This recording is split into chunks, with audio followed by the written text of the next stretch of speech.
I became what I am today at the age of 12. I remember the precise moment, crouching behind a crumbling wall, peeking into a deserted alley. Looking back, I realize I've been peeking into that alley for the last 26 years. One day last summer, my friend, Rahim Khan, called from Pakistan. Standing in the kitchen, I knew it wasn't just Rahim Khan on the line.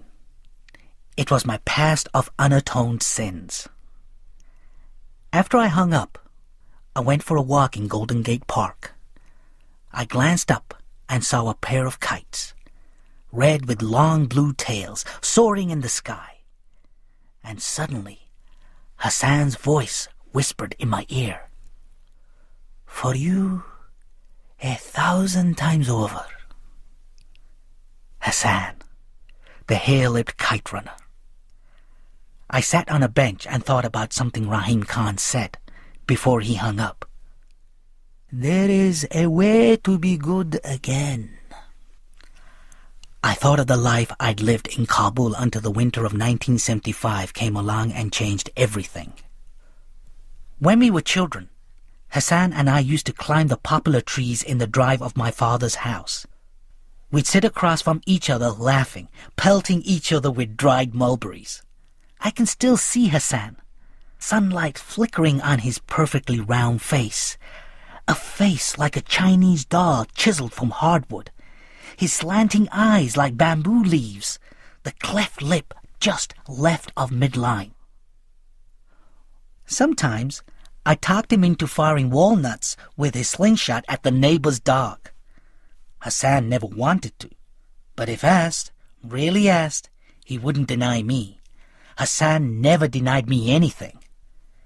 And he was deadly with his slingshot.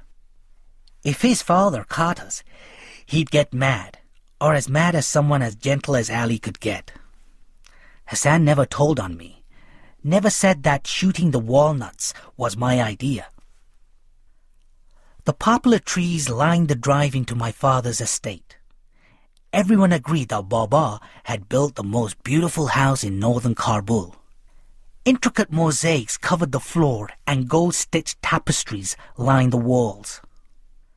Upstairs was Baba's study, where he and his friends reclined on black leather chairs after Ali had served dinner. Sometimes I'd ask if I could sit with them, but Baba would say, "This is grown-up time. Why don't you go and read one of those books of yours?" The living room downstairs had a cabinet full of pictures. An old grainy photo of my grandfather and King Nader Shah taken 2 years before his assassination. A picture of my parents' wedding night, and one of Baba and his business partner Rahim Khan. I'm the baby in Baba's arms, but it's Rahim Khan's little finger my hand is curled around. From the dining room, a large sliding glass door opened onto a semicircular terrace that overlooked the grounds.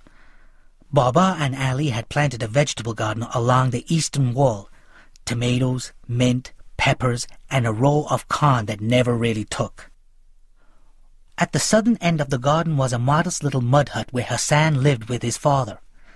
Hassan was born in the winter of 1964, just a year after my mother died giving birth to me.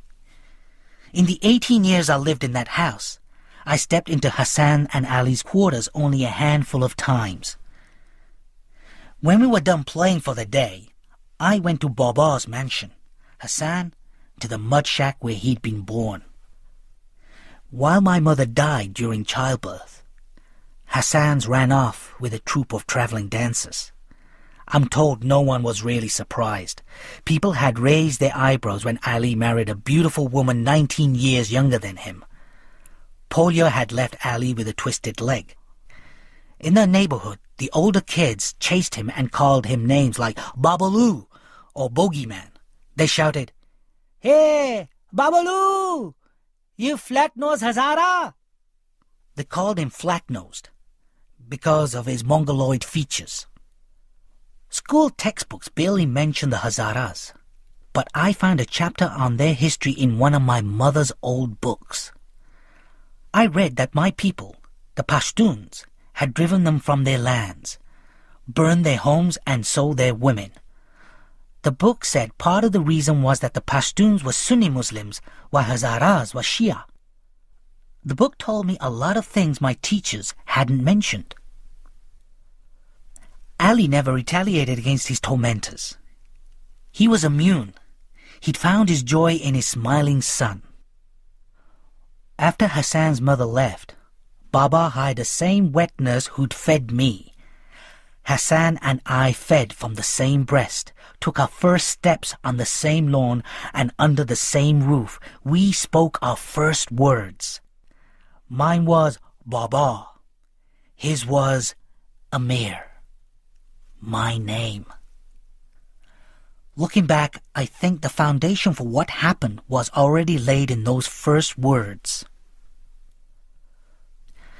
Law has it, my father once wrestled a black bear in Balochistan with his bare hands. If the story had been about anyone else, it would have been dismissed as laugh, the Afghan tendency to exaggerate. But my father was a towering man with a thick beard and a wayward crop of curly brown hair. When I was 5, he decided to build an orphanage. Rahim Khan told me Baba drew the blueprints himself and personally funded the entire project. On the day the orphanage was opened, I was so proud he was my father. When people had told Baba that running a business wasn't in his blood, he proved them all wrong by becoming one of the richest merchants in Kabul. With me as the glaring exception, my father molded the world to his liking. I always felt that Baba hated me a little. And why not? I killed his beloved wife, hadn't I? The least I could have done was to have the decency to turn out a little more like him. But I hadn't. Not at all. One night, passing Baba's study, I overheard him talking to Rahim Khan. He's always buried in those books, or shuffling around the house like he's lost in some dream. And? Came Rahim Khan's voice. I wasn't like that. Rahim Khan laughed. Children aren't coloring books. You don't get to fill them in with your favorite colors. It has nothing to do with that. Then what? Sometimes I look out of this window, and I see him playing on the street. I see how the other boys push him around, and he never fights back. He just drops his head. So he's not violent, Rahim Khan said. It's more than that. There is something missing in that boy. Yes, a mean streak. Self-defense has nothing to do with meanness. You know what happened when the other boys tease him? Hassan steps in and fends them off. And when they come home, I say to him, "How did Hassan get that scrape on his face?" And he says, "He fell down. If I hadn't seen the doctor pull him out of my wife with my own eyes, I'd never believe he's my son." The next morning, while he was preparing my breakfast, Hassan asked me if something was wrong. I snapped at him to mind his own business. Rahim Khan had been wrong about the mean streak. The curious thing was, I never thought of Hassan and me as friends. Never mind that to me, the face of Afghanistan is that of a boy with a Chinese doll face perpetually lit by a hair-lipped smile. Because history isn't easy to overcome, neither is religion. In the end, I was a Pashtun, and he was a Hazara. I was Sunni, and he was Shia, and nothing was ever going to change that. During the school year, we had a daily routine. By the time I dragged myself out of bed, Hassan had already prayed the morning namaz with Ali and prepared my breakfast. While I ate and complained about homework, Hassan made my bed, ironed my outfit for the day, packed my books and pencils. Then Baba and I drove off in his black Ford Mustang, and Hassan stayed at home and helped Ali with the day's chores. After school, Hassan and I usually met up, grabbed a book, and trotted up the hill just north of the house. There was an abandoned cemetery at the top with a pomegranate tree near the entrance. I carved our names on it, Amir and Hassan, the Sultans of Kabul. We climbed into his branches, then I would read to Hassan. That Hassan would grow up illiterate like Ali had been decided the day he had been born. When I was in 5th grade, we had a mullah who taught us about Islam. He explained the virtues of zakat and the duty of hajj, and told us the intricacies of performing the 5 daily namaz prayers. He told us one day that Islam considered drinking a terrible sin. In those days, drinking was fairly common in Kabul. No one gave you a public lashing for it. That evening when Baba was pouring himself a whiskey in his study, I told him what the mullah had said and asked him if the whiskey made him a sinner. He pulled me onto his knee. "I'll tell you what your father thinks about sin, Amir. But first understand this. You'll never learn anything of value from those bearded idiots. Piss on the beards of all those self-righteous monkeys. They do nothing but thumb their prayer beads and recite a book written in a tongue they don't even understand. God help us if Afghanistan falls into their hands." "But the mullah seems nice," I tittered. "So did Genghis Khan. But you ask about sin. No matter what the mullah teaches, there's only one sin, and that's theft. Every other sin is a variation of theft. Do you understand?" "No, Baba," I said, desperately wishing I did. Baba sighed. "When you kill a man, you steal a life. You steal his wife's right to a husband, rob his children of a father. When you tell a lie, you steal someone's right to the truth. When you cheat, you steal the right to fairness. Do you see? There's no act more wretched than stealing, Amir. If there's a God out there, then I hope he has more important things to attend to than my drinking scotch or eating pork." He eased me off his knee. As I watched him fill his glass, I wondered how much time would pass before we talked again the way we just had. That night, playing cards in the kitchen, Hassan and I heard a roar like thunder and the rat-a-tat of gunfire. The shooting and the explosions lasted less than an hour, but they frightened us badly. They were foreign sounds to us then. The generation of Afghan children, whose ears would know nothing but the sounds of bombs and guns, wasn't yet born. Huddled in the dining room waiting for the sun to rise, none of us had any notion that a way of life had ended. As it turned out, they hadn't shot much of anything that night in 1973. But Kabul awoke the next morning to find that the monarchy was a thing of the past.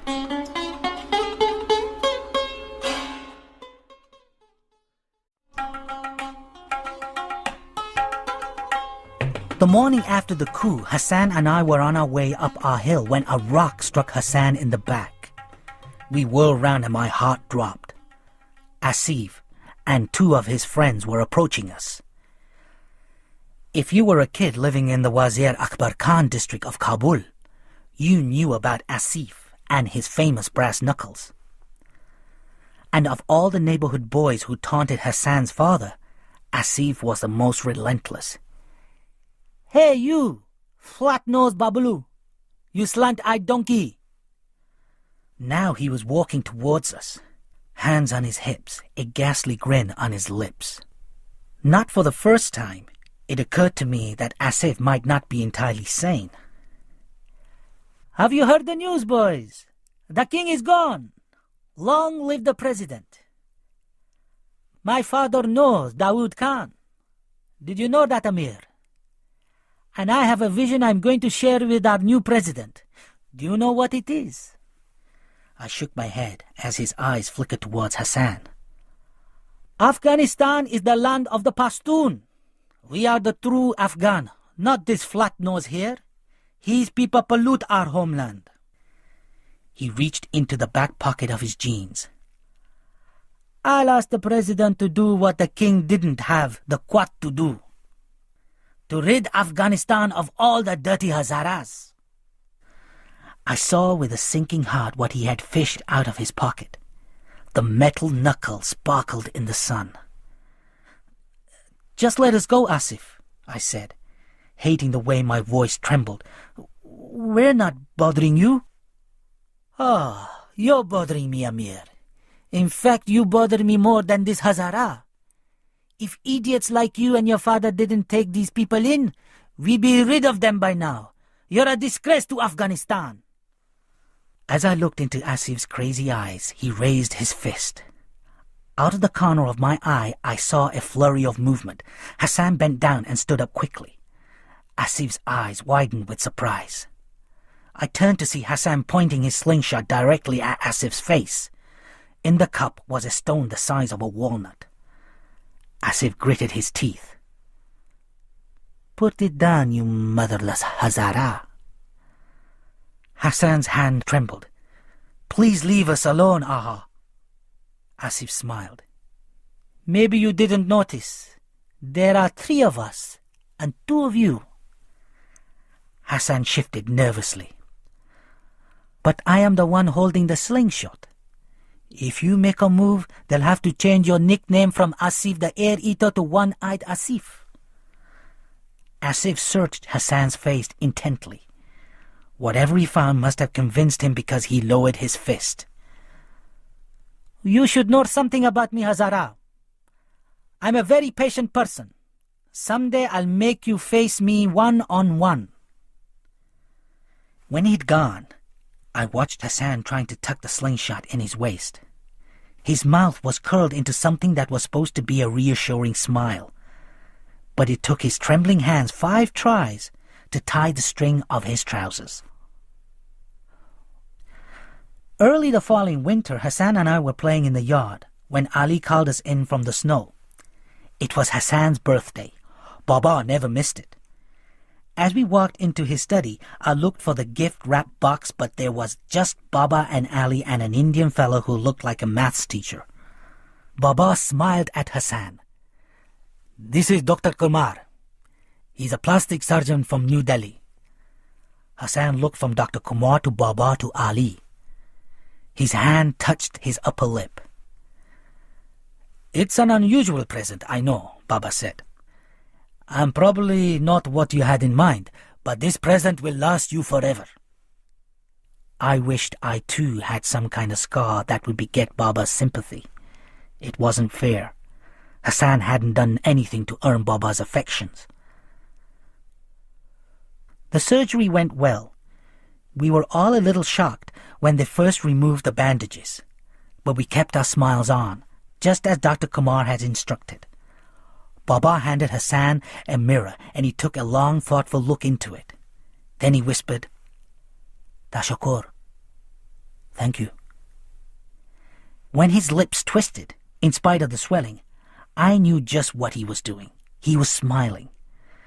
Soon the wound healed, and there was just a pink jagged line running up from his lip. By the following winter, it was only a faint scar, which was ironic, because that was the winter that Hassan stopped smiling.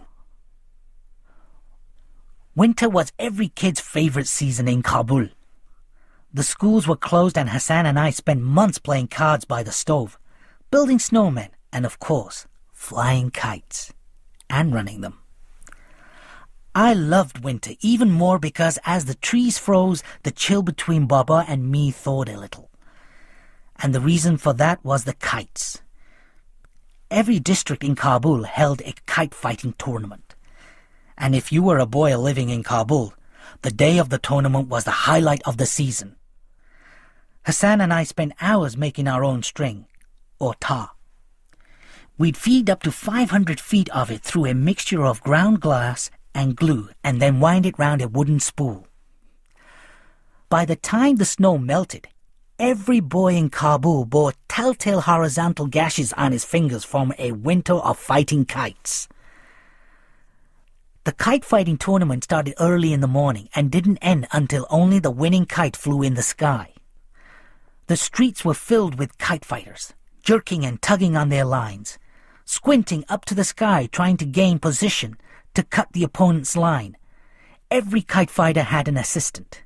In my case, Hassan. The rules were simple. Fly your kite, cut the opponent's, good luck. The real fun began when a kite was cut. That was where the kite runners came in. The kids who chased the wind-blown kite until it came spiraling down in a field or dropping on someone's rooftop. For the kite runners, the most coveted prize was the last remaining kite of a winter tournament. It was a trophy of honor, something to be displayed on a mantelpiece for guests to admire. Over the years, I'd seen a lot of guys run kites, but Hassan was by far the greatest. It was downright eerie the way he always got to the spot the kite would land before the kite did, as if he had some sort of inner compass. Once, when a crowd of runners set off in one direction, he ran round a corner the opposite way from the way that the kite was drifting. "We're losing it!" I cried.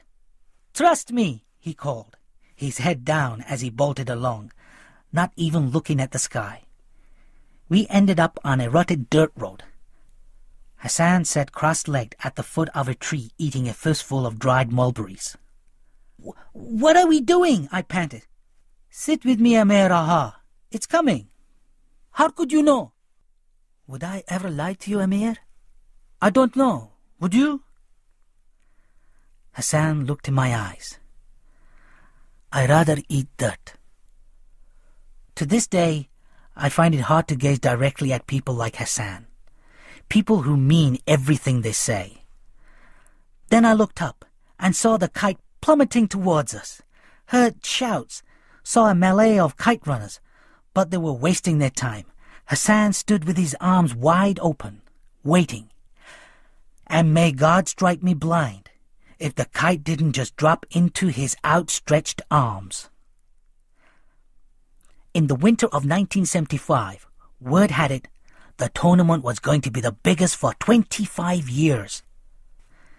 A few nights before, Baba and I were sipping tea in his study when he said casually, "I think maybe you'll win this year. What do you think?" I didn't know what to think. I was a good kite fighter. A few times I'd even come close to winning. But coming close was nothing. Baba hadn't come close. He'd won. He was used to winning at everything he set his mind to. However, his comment planted a seed in my head. I would win the tournament, and I was going to run that last kite and bring it home to Baba. Show him once and for all that his son was worthy. The morning of the competition, the streets glistened with fresh snow and the sky was a blameless blue. When Hassan and I stepped through the wrought iron gates, I turned to our rooftop and saw Baba and Rahim Khan sitting on a bench sipping tea. Suddenly, I wanted to go home. Why was I putting myself through this? "I'm not sure I want to fly a kite today." Hassan looked at me. "But it is a beautiful day." He licked his finger, held it to test the wind and smiled. "Let's fly." He lifted our kite and ran. The spool rolled in my hands. Hassan stopped about 50 feet away and held the kite high over his head. I jerked the string twice, our sign, and Hassan tossed the kite. Within a minute, it was rocketing to the sky. At least 24 kites were already swooping like paper sharks roaming for prey. Within an hour, the number doubled. Soon the cutting started, and the first of the defeated kites whirled out of control. They fell from the sky like shooting stars, with brilliant rippling tails. I kept stealing glances at Baba on the roof. They were coming down all over the place now, and I was still flying. A red kite was closing in on me. I tangled with it, and triumphed when he became impatient and tried to cut me from below. Within another hour, the number of surviving kites dwindled to 12. My legs ached, my neck was stiff, but with each defeated kite, hope grew in my heart. but my eyes kept returning to a blue kite that had been wreaking havoc. "How many he cut?" I asked Hassan. "I count 11. I didn't dare look at the roof. I had to concentrate. The tension was as taut as the glass string. People were stomping their feet, calling, "Cut him! Cut him!" All I heard was the blood thudding in my head. All I saw was the blue kite, and suddenly I knew I was going to win.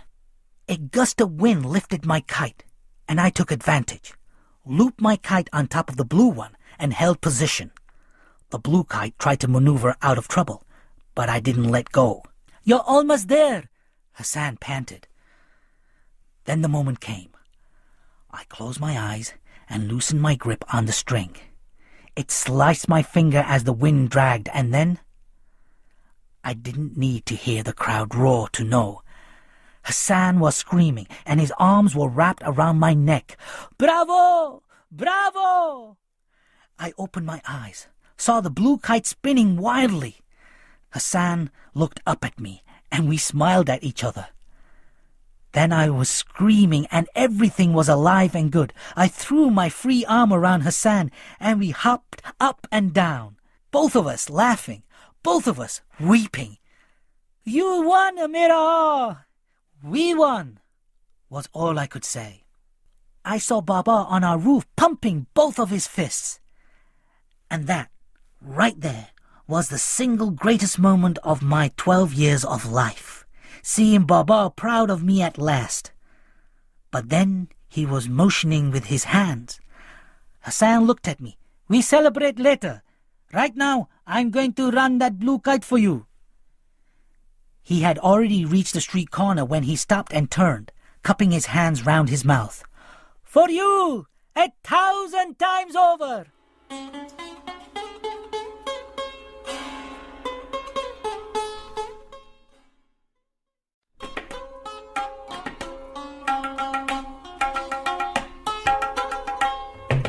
I picked my way through the dwindling crowd in the bazaar, but there was no sign of Hassan. I described him to an old merchant. He eyed me up and down. "What's a boy like you doing looking for Hazara?" I controlled my impatience. "He's our servant son." The man rested an arm on his mule's back and pointed south. "I think I saw him running that way. He had a blue kite in his hand." "For you, 1,000 times over," he'd promised. Good old Hassan. He'd run the last kite for me. "Of course, they probably caught him by now." "Who?" "The other boys who were chasing him." For the next few minutes, I poked my head behind every stall. I'd reached a secluded muddy road when I heard voices up ahead coming from one of the alleys. I crept closer and peeked round the corner. Hassan was standing defiantly at the end, fist curled, legs slightly apart. Behind him, on a pile of rubble, was the blue kite. My key to Baba's heart.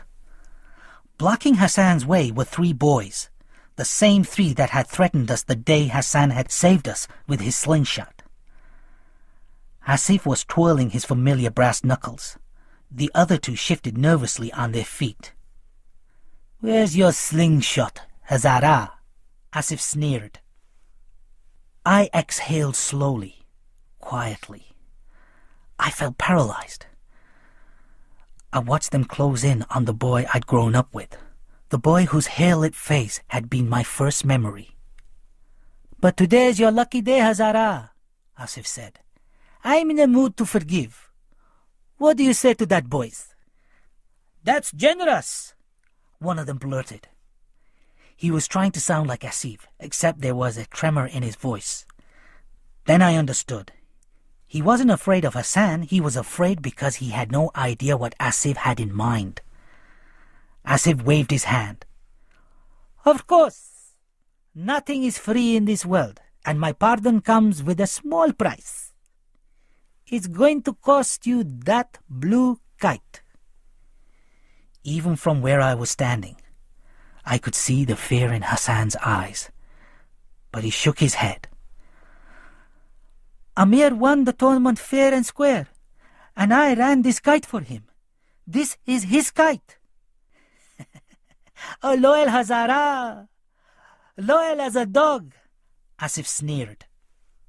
But before you sacrifice yourself for him, think. Would he do the same for you? Have you ever wondered why he never includes you in games when he has guests? I tell you why, Hazara. Because to him, you're nothing but an ugly pet. Something to play with when he is bored or kick when he is angry. Don't ever fool yourself you're something more. Amir Aha and I are friends, Hassan said. Asif laughed. You pathetic fool. Now, just give us that kite. Hassan stooped and picked up a rock. Whatever you wish. Asif unbuttoned his coat. I opened my mouth, almost said something. Almost. The rest of my life might have turned out differently if I had. But I didn't. I just watched. Asif motioned to the other two. I've changed my mind. I'd let you keep the kite. So, it will always remind you of what I'm about to do. Then he charged, knocking Hassan to the ground. The other two followed. I closed my eyes. But when I opened them again, there were two things I couldn't stop looking at. One was the blue kite.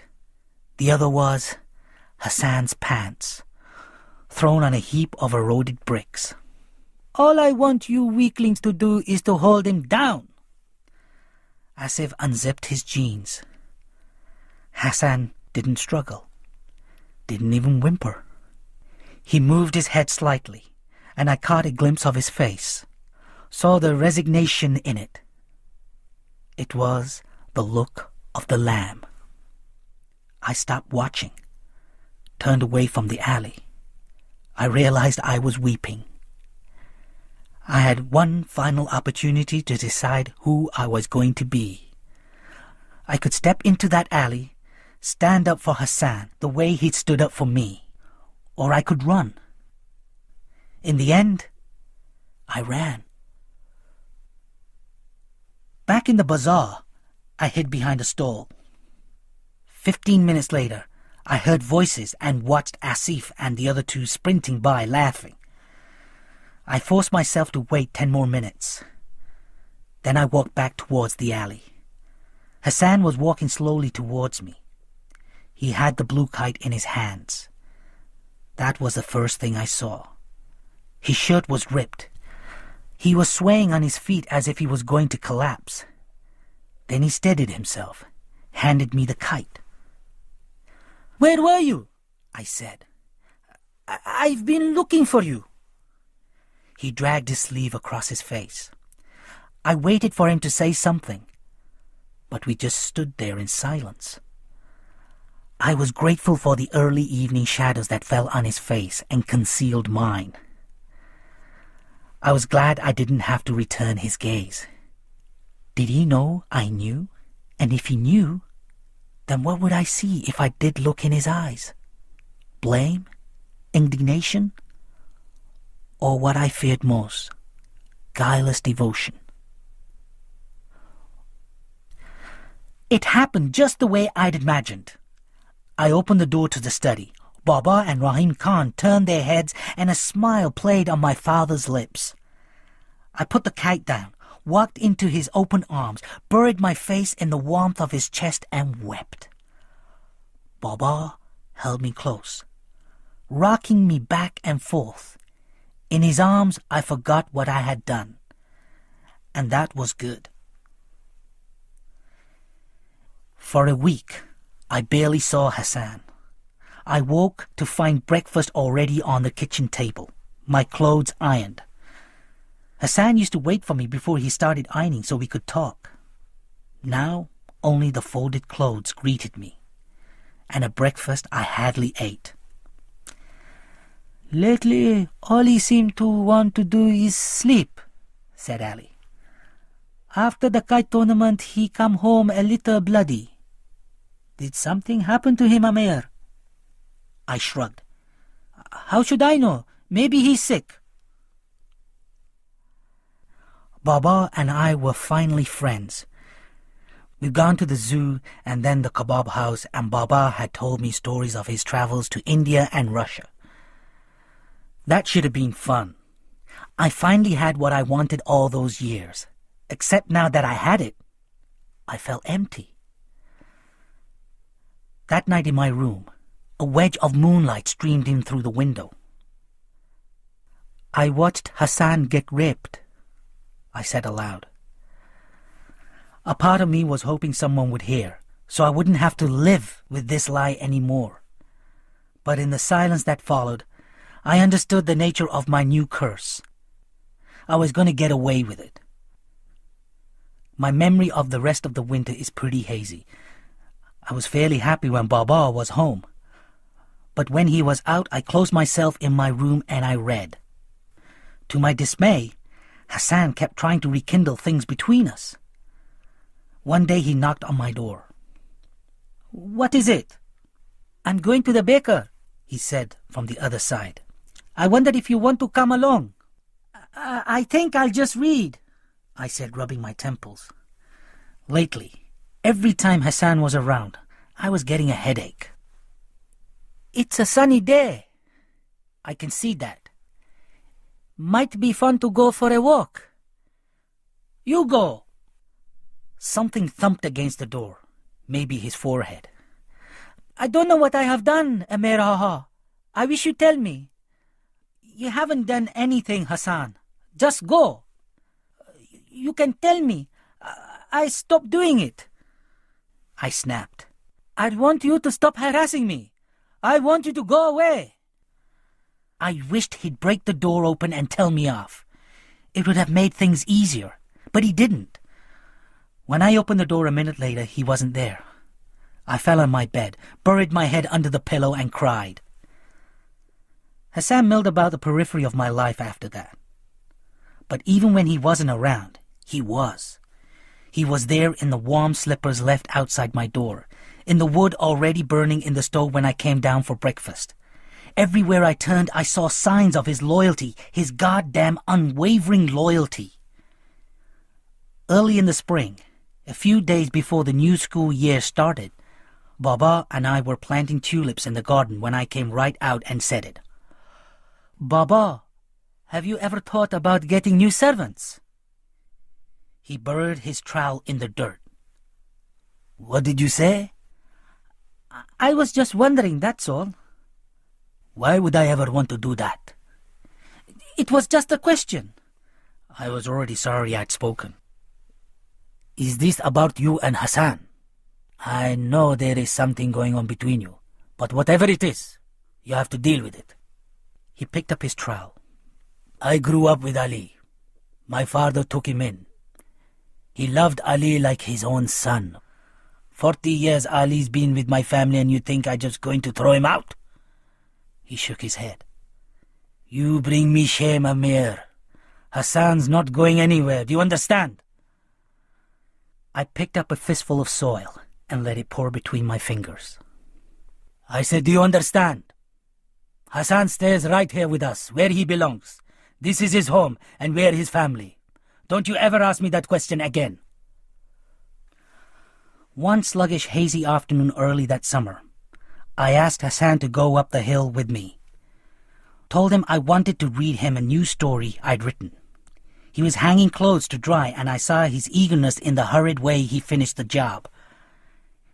We climbed the hill, making small talk, and at the top we sat under the shade of our pomegranate tree. I put the story on the ground, then picked up an overripe pomegranate and stood up. "What would you do if I hit you with this?" Hassan's smile wilted. Next to him, the pages of the story I'd promised to read fluttered in the breeze. I hurled a pomegranate at him. It struck him in the chest, exploding in a spray of red pulp. Hassan's cry was pregnant with surprise and pain. "Hit me back!" I snapped. Hassan looked from the stain on his chest to me. "Get up! Hit me!" Hassan did get up, but he just stood there, looking dazed. I hit him with another pomegranate, on the shoulder this time. "Hit me back!" I wanted him to give me the punishment I craved, so maybe I'd finally sleep at night. Maybe then things could return to how they used to be between us. But Hassan did nothing as I pelted him again and again. I don't know how many times I hit him. All I know is that when I finally stopped, exhausted and panting, Hassan did pick up a pomegranate. He walked towards me, opened it, and crushed it on his own forehead. "There," he croaked. "Are you satisfied?" Then he turned and started down the hill.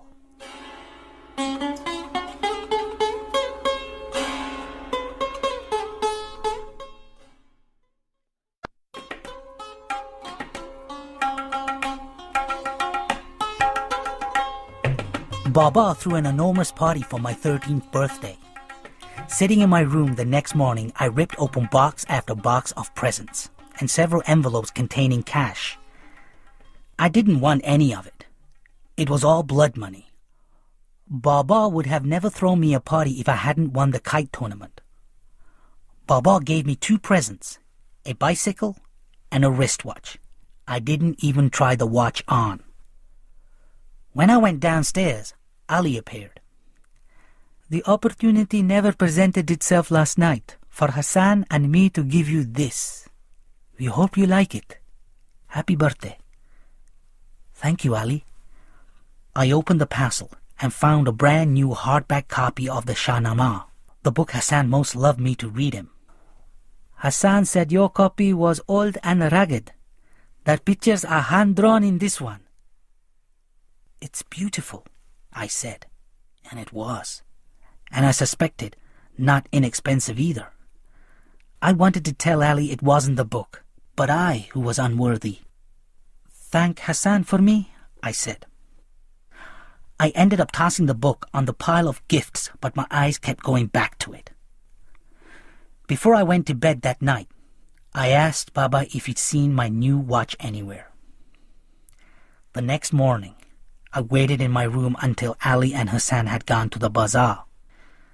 Then I took a couple of envelopes of cash and my watch, and I tiptoed out. I crossed the yard and entered Ali and Hassan's hut. I lifted Hassan's mattress and planted my new watch and a handful of banknotes under it.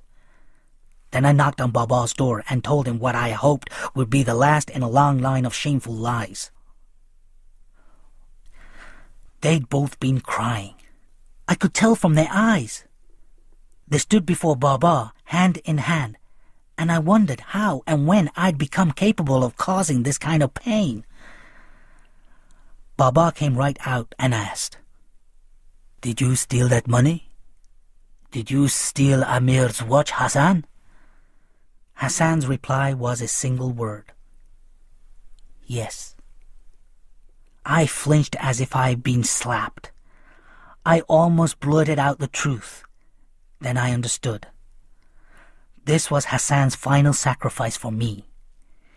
If he had said no, Baba would have believed him because we all knew Hassan never lied. And if Baba believed him, then I would be revealed for what I really was. Baba would never forgive me. And that led to another understanding. Hassan knew I'd seen everything in that alley, that I'd stood there and done nothing. He knew I'd betrayed him, and yet he was rescuing me once again. I loved him in that moment, loved him more than I'd ever loved anyone. And I wanted to tell them all that I was a snake in the grass. I wasn't worthy of this sacrifice. And I would have told, except that a part of me was glad that this would all be over soon. Baba would dismiss them and life would move on. I wanted to start with a clean slate. I wanted to be able to breathe again. Except that Baba stunned me by saying, "I forgive you." Hadn't he set me on his lap and said that theft was the one unforgivable sin? How could he just forgive Hassan? And if Baba could forgive Hassan, then why couldn't he forgive me for not being the son he always wanted? "We're leaving, Aha Sahib," Ali said. "We can't live here anymore." As the color drained from Baba's face, Ali curled his arm round his son's shoulder. It was a protective gesture, and when he glanced my way, his cold look showed me who he was protecting Hassan from. I realized Hassan had told him everything. About Asif and his friends, about the kite, about me. Strangely, I was glad that someone knew me for who I really was. I was tired of pretending. "I don't care about the money or the watch," Baba said. "I don't understand why you're doing this. Haven't I always provided well for you?" "I'm sorry, Aha Sahib, but our bags are already packed." Then I saw Baba do something I'd never seen him do before. He cried. "Please." I'll never forget the pain in Baba's plea.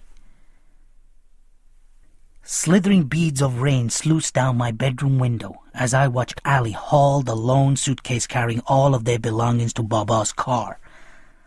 I saw Baba slam the boot shut and walk to the driver's side.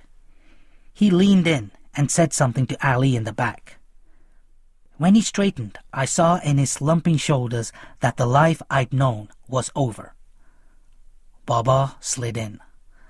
The headlights came on and cut twin funnels of light in the rain. I watched Baba's car pull away, taking with it the person whose first spoken word had been my name. I stepped back, and all I saw was rain through window panes that looked like melting silver.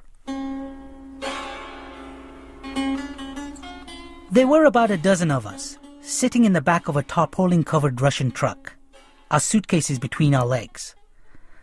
The driver was a people smuggler. It was a pretty lucrative business driving people out of Shirawi-occupied Kabul. He was taking us to Jalalabad, where his brother was waiting with another group of refugees to drive us across the Khyber Pass to Pakistan. I thought of the way we'd left the house, as if we were just going out for a walk. Dishes smeared with kofte, piled in the kitchen sink, Baba's suit still hanging in the wardrobes.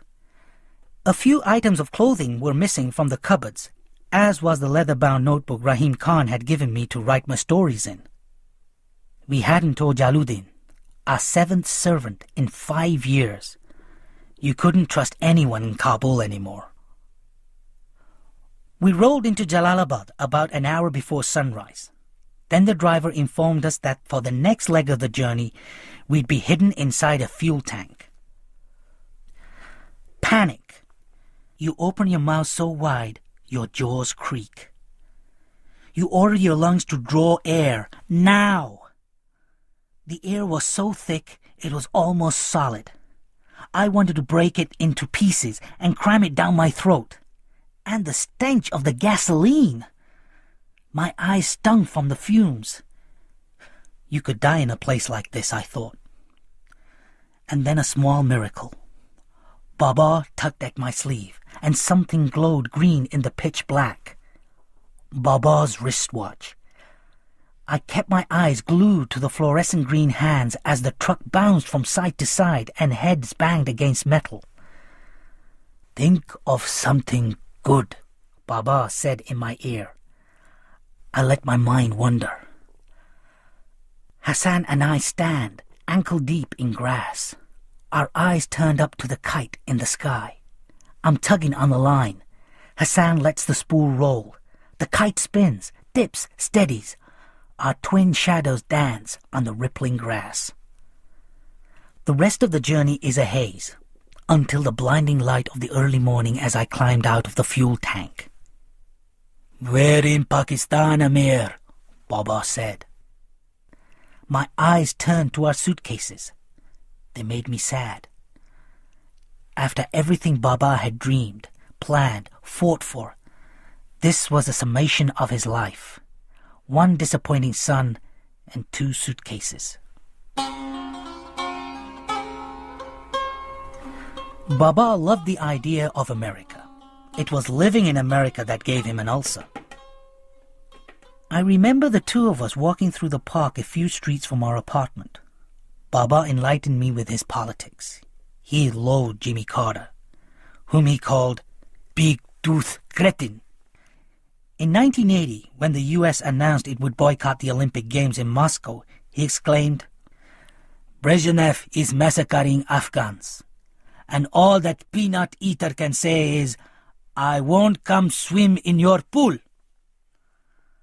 What America needed, he said, was a man to be reckoned with. And that someone came in the form of Ronald Reagan. Most of our neighbors in Fremont were bus drivers, gas station attendants, and unwed mothers collecting welfare. Baba was the lone Republican. The Bay Area smog stung his eyes, and the traffic noise gave him headaches. The fruit was never sweet enough, the water never clean enough. He missed the sugarcane fields, missed people milling in and out of his house, missed walking down the bustling aisles of the bazaar and greeting people who knew him and his father, knew his grandfather. For me, America was a place to bury my memories.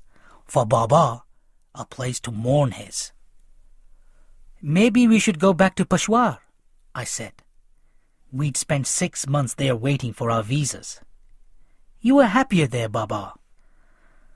"Peshawar was good for me. Not good for you." I reached across the table and put my hand on his.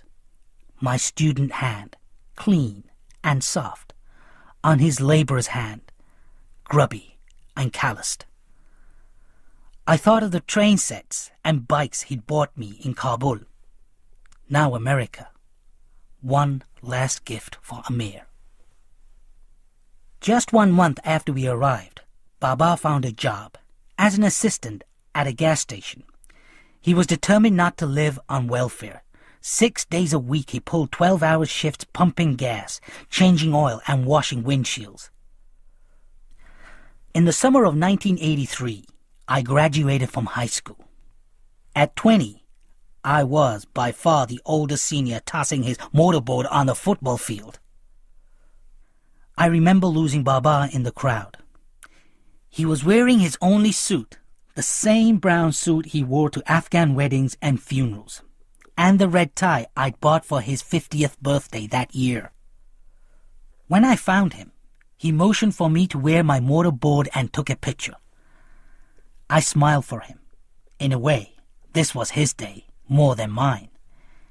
He curled his arm round my neck and gave my forehead a single kiss. "I am Muftakir, Amir," he said.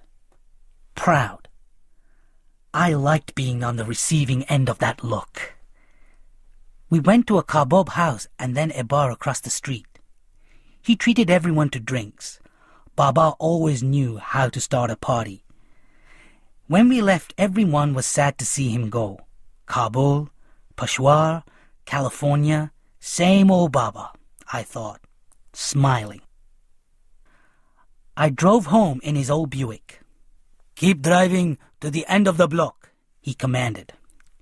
He had me park at the south end of the street and handed me a set of keys. "There," he pointed to the car in front of us. "It needs painting, and I'll have one of those guys at the garage put in new shocks. But it runs." I took the keys, stunned. "You'll need it to go to college," he said. My eyes filled with tears. "Thank you, Baba." He smiled and leaned back against the headrest. "I wish Hassan had been with us today." A pair of steel hands closed around my windpipe. I rolled down the window, waited for the steel hands to loosen their grip.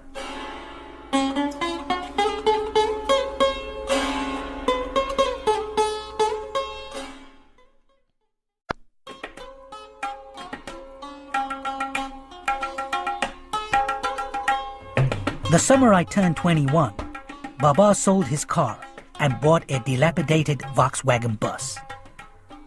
On Saturday, he'd wake me at dawn.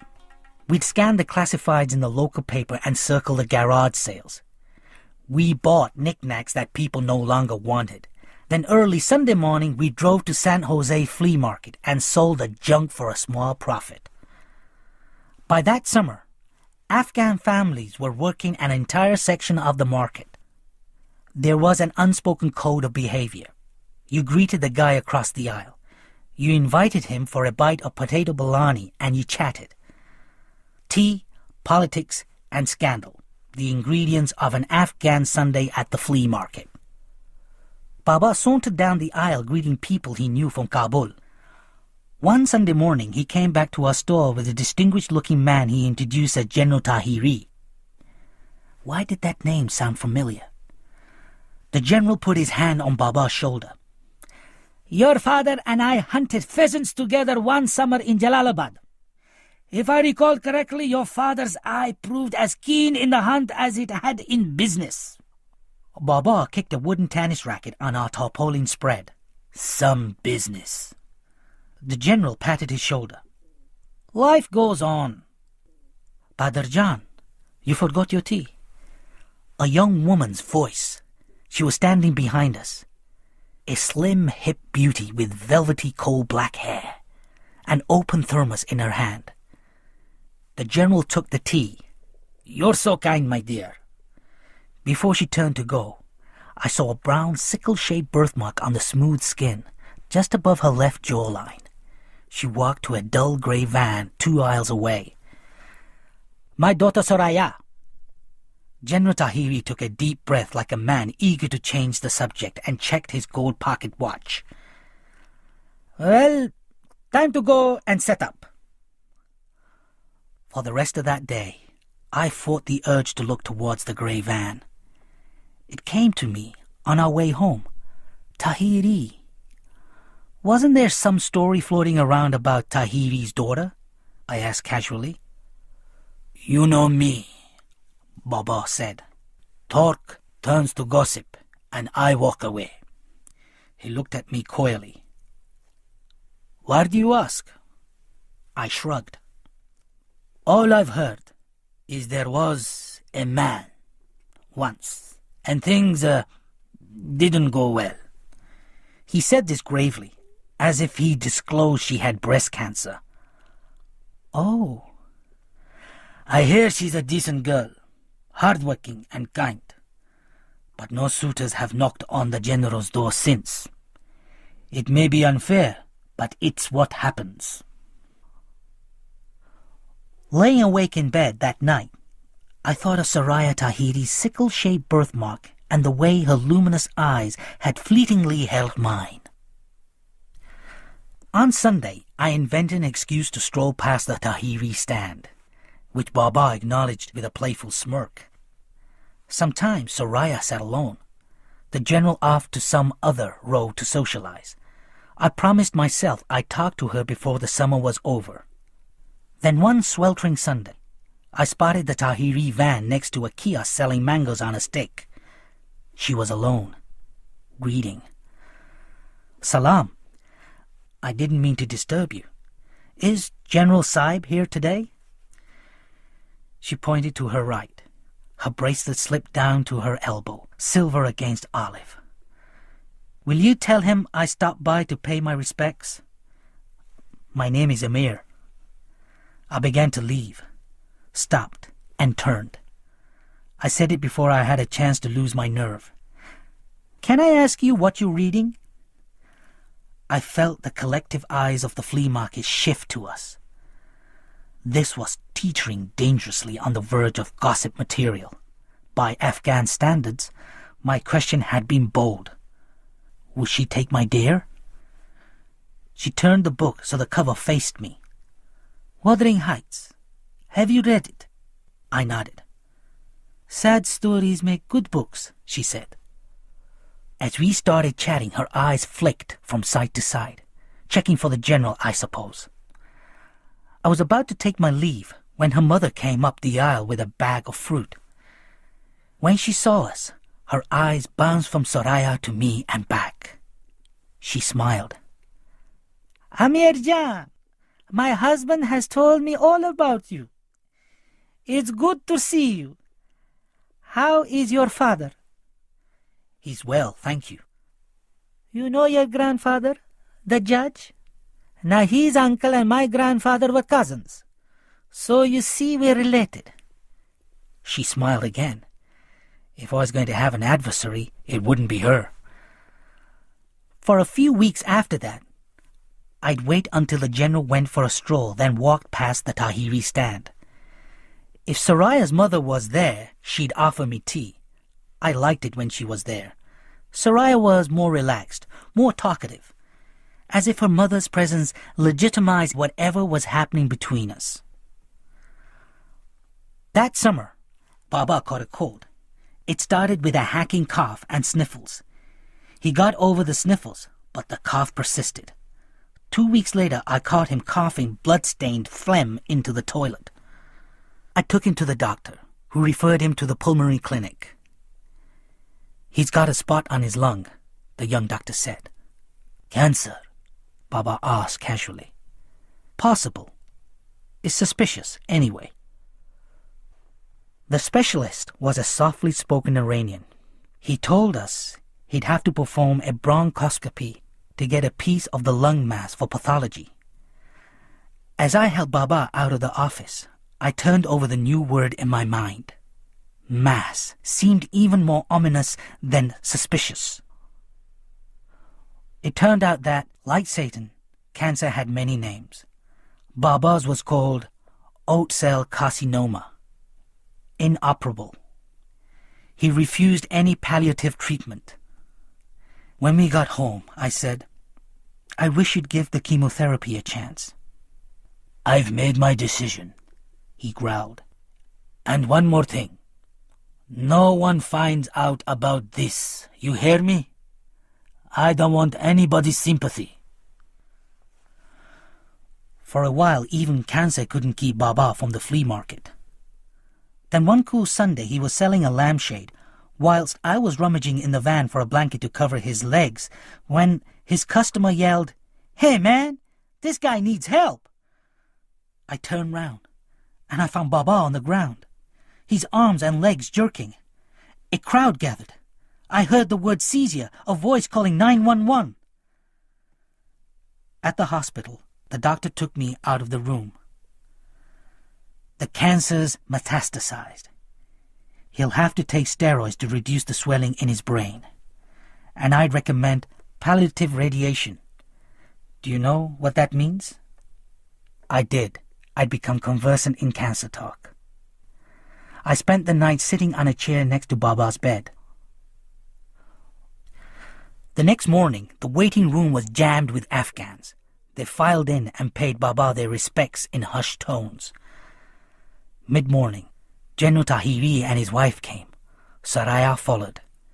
We glanced at each other, looked away at the same time.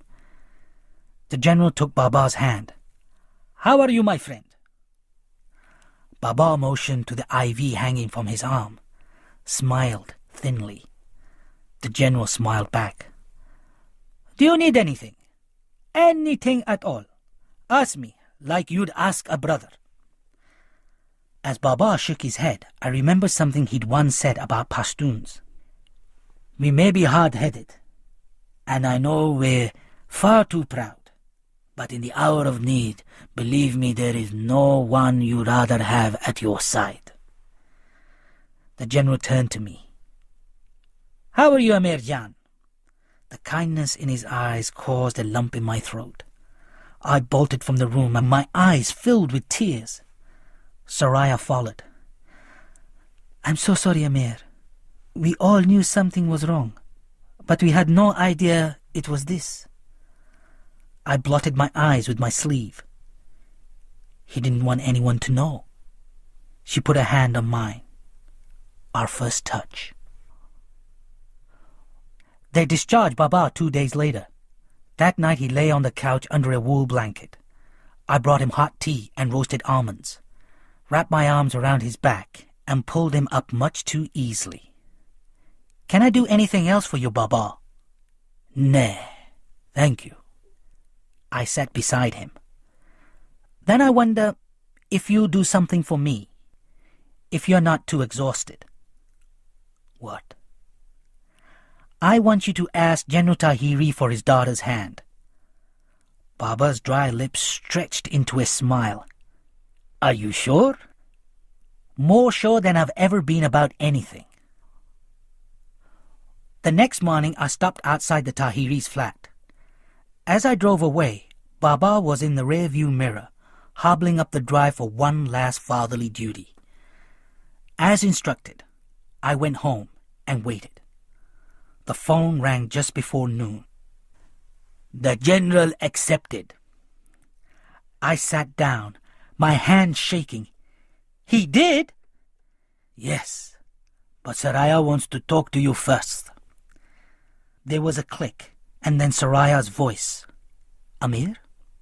I was smiling. I'm so happy I don't know what to say. I'm happy too, but listen. There's something you need to know. I don't want us to start with secrets, and I'd rather you hear it from me. If it'll make you feel better, but it won't change anything. There was a pause at the other end. When we lived in Virginia, I ran away with an Afghan man. I was 18, rebellious, stupid, and he was into drugs. We lived together for almost a month. My father eventually found us and made me come home. I was hysterical. I said I hated him. When I got back, I saw my mother had had a stroke. The right side of her face was paralyzed. I felt so guilty. She didn't deserve that. My father moved her to California shortly after. There was a silence. How are you and your father now? We've always had our differences, but I am grateful he came for me. I really believe he saved me. Does what I told you bother you? A little. I owed her the truth. But I'd pondered this a lot in the weeks before I asked Baba to go to her parents. And in the end, the question that always came back to me was this. How could I, of all people, chastise someone for their past? Does it bother you enough to change your mind? No, Saraya, not even close. She broke into tears. I envied her. Her secret was out, dealt with. I opened my mouth and almost told her how I betrayed Hassan, driven him out, destroyed a 40-year relationship between Baba and Ali. But I didn't. I suspected there were many ways in which Saraya Tahiri was a better person than me. Courage was just one of them.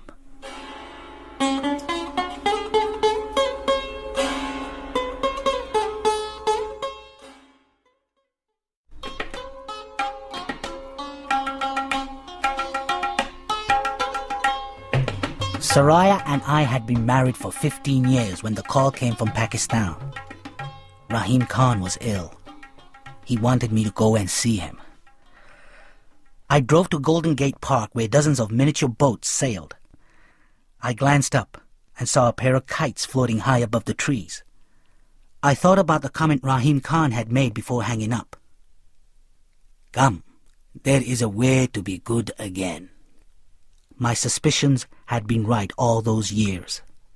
He knew about Asif, the kite, the wristwatch.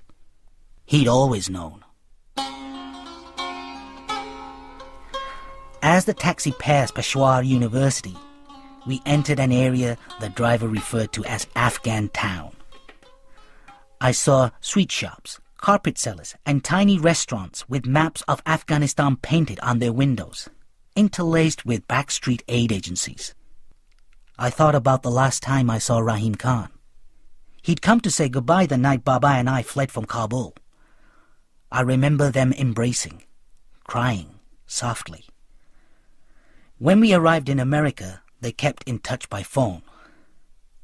The last time I'd spoken to Rahim Khan was shortly after Baba's death. The driver pulled up by a narrow building. I walked up to the second floor and down a dim hallway. A thing made of skin and bones pretending to be Rahim Khan opened the apartment door. We sat on a wispy mattress and I poured tea from a small copper samovar. The conversation inevitably turned to the Taliban. Is it as bad as I hear? Worse. They don't let you be human. Rahim Khan had moved into Baba's house when we left. Later, when the Northern Alliance took over, different factions claimed different parts of Kabul. You practically needed a visa to go from one neighborhood to the other, so we just stayed put. People prayed the next rocket wouldn't hit their house. When the Taliban rolled in and kicked the alliance out, I actually danced on the street. Hope's a strange thing. A violent coughing fit gripped Rahim Khan and rocked his gaunt body. How are you? I asked. Dying, actually. He blotted his brow from one wasted temple to the other. I knew he read the next question on my face. Not long. Let me take you home with me. I can find a good doctor. They're coming up with new treatments all the time. I was rambling and I knew it. But it was better than crying. Rahim Khan chuckled. I see America has infused you with the optimism that made her so great. Look, I'm being pragmatic. I've seen several good doctors, and they're all given the same answer. There is such a thing as God's will. There was another reason I asked you to come. You know all those years I lived in your father's house? I wasn't alone. Hassan lived there with me. Hassan, the thorny old barbs of guilt bore into me. I thought of writing and telling you, but I wasn't sure you wanted to know. Was I wrong? I don't know. I'm going to ask something of you. But before I do, I want to tell you about Hassan. I didn't want to let your father's house go to rot, Amir Jan. It had meant so much to him. So one day, I drove to the village where Ali and Hassan moved, after Ali dismissed himself from the house. I found Hassan living in the only house in the village that had a walled garden. I had to make him stop kissing my hands when he saw me. He had grown so tall, but other than that, he had those same green eyes, that scar on his lip, that smile. You would have recognized him, Amir. I'm sure of it. We went inside and met his wife, Farzana. Hassan told me that Ali and his cousin had been killed by a landmine 2 years before. A landmine. Is there a more Afghan way of dying? Farzana made us a meal, and I told Hassan about the house and how I couldn't care for it by myself anymore. I asked him to move to Kabul with me. At first, he wanted to stay.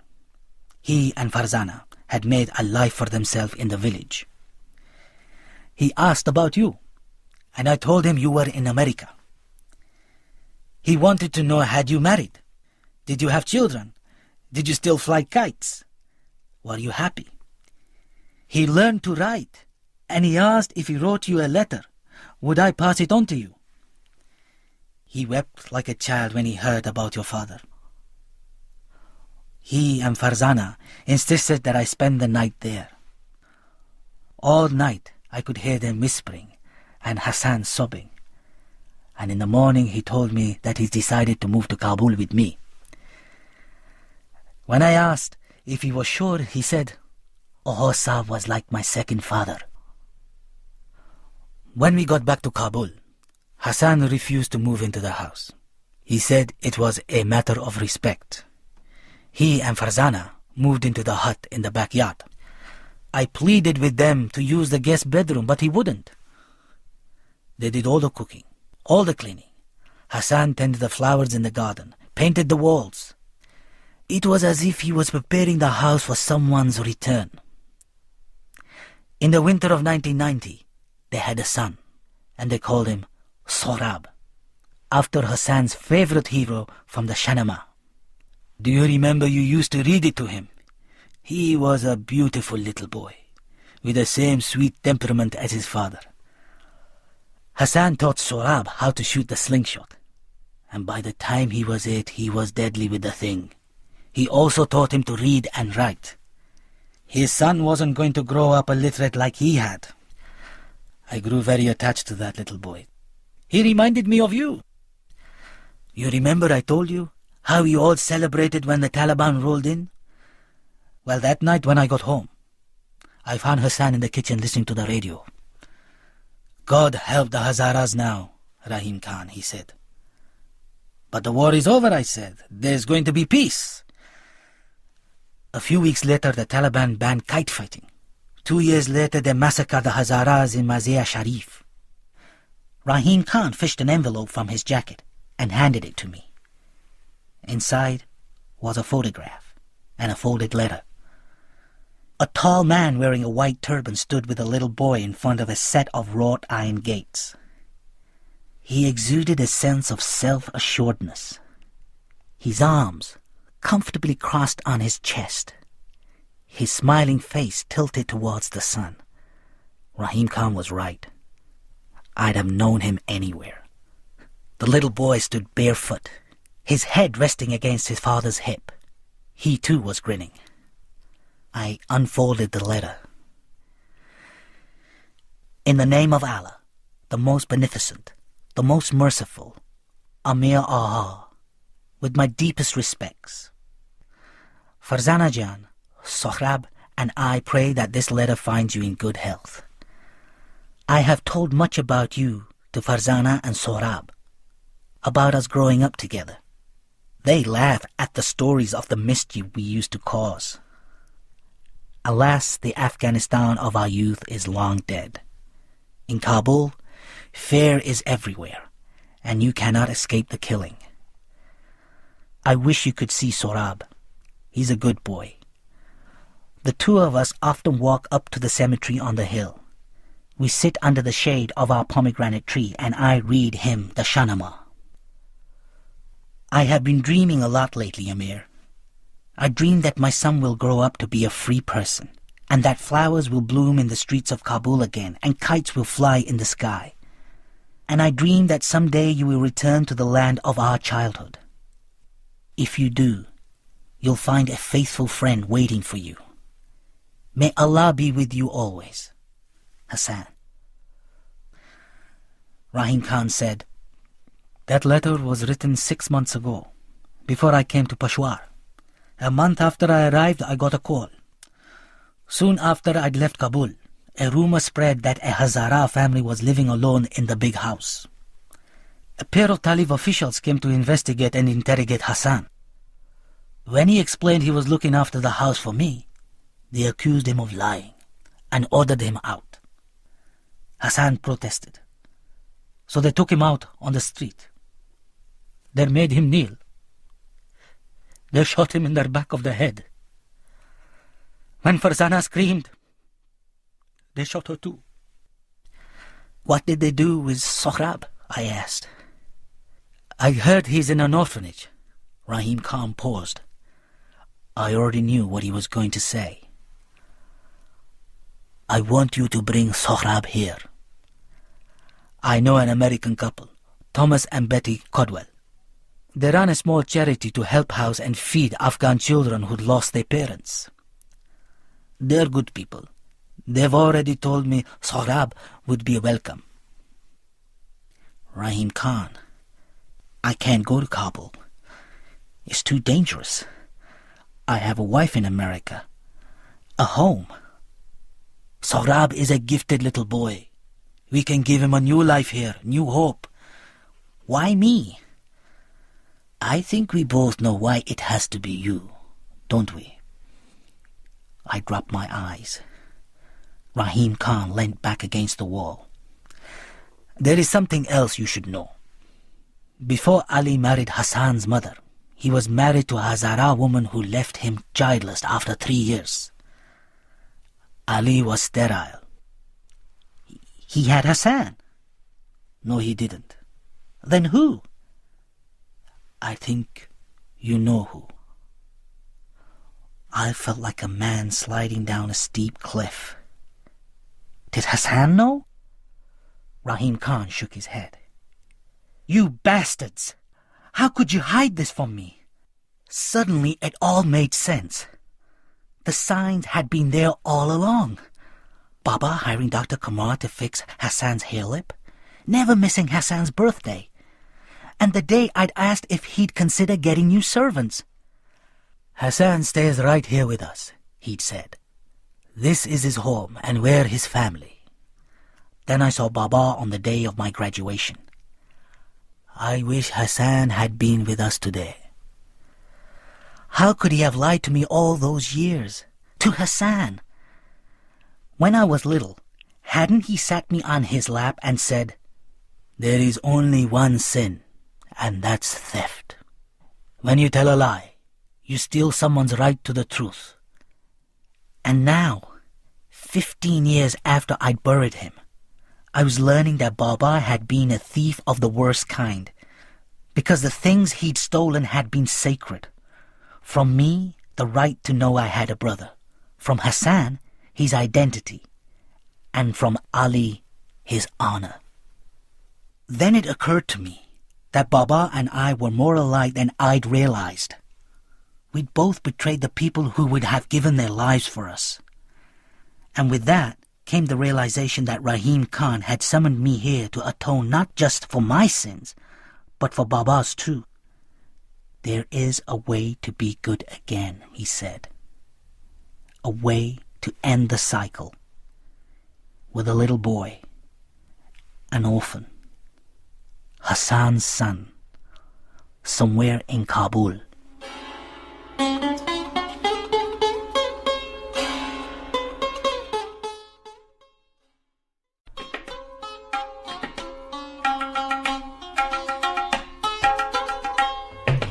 The drive through the tribal lands of the Khyber Pass was just as I remembered it when Baba and I had driven through back in 1974.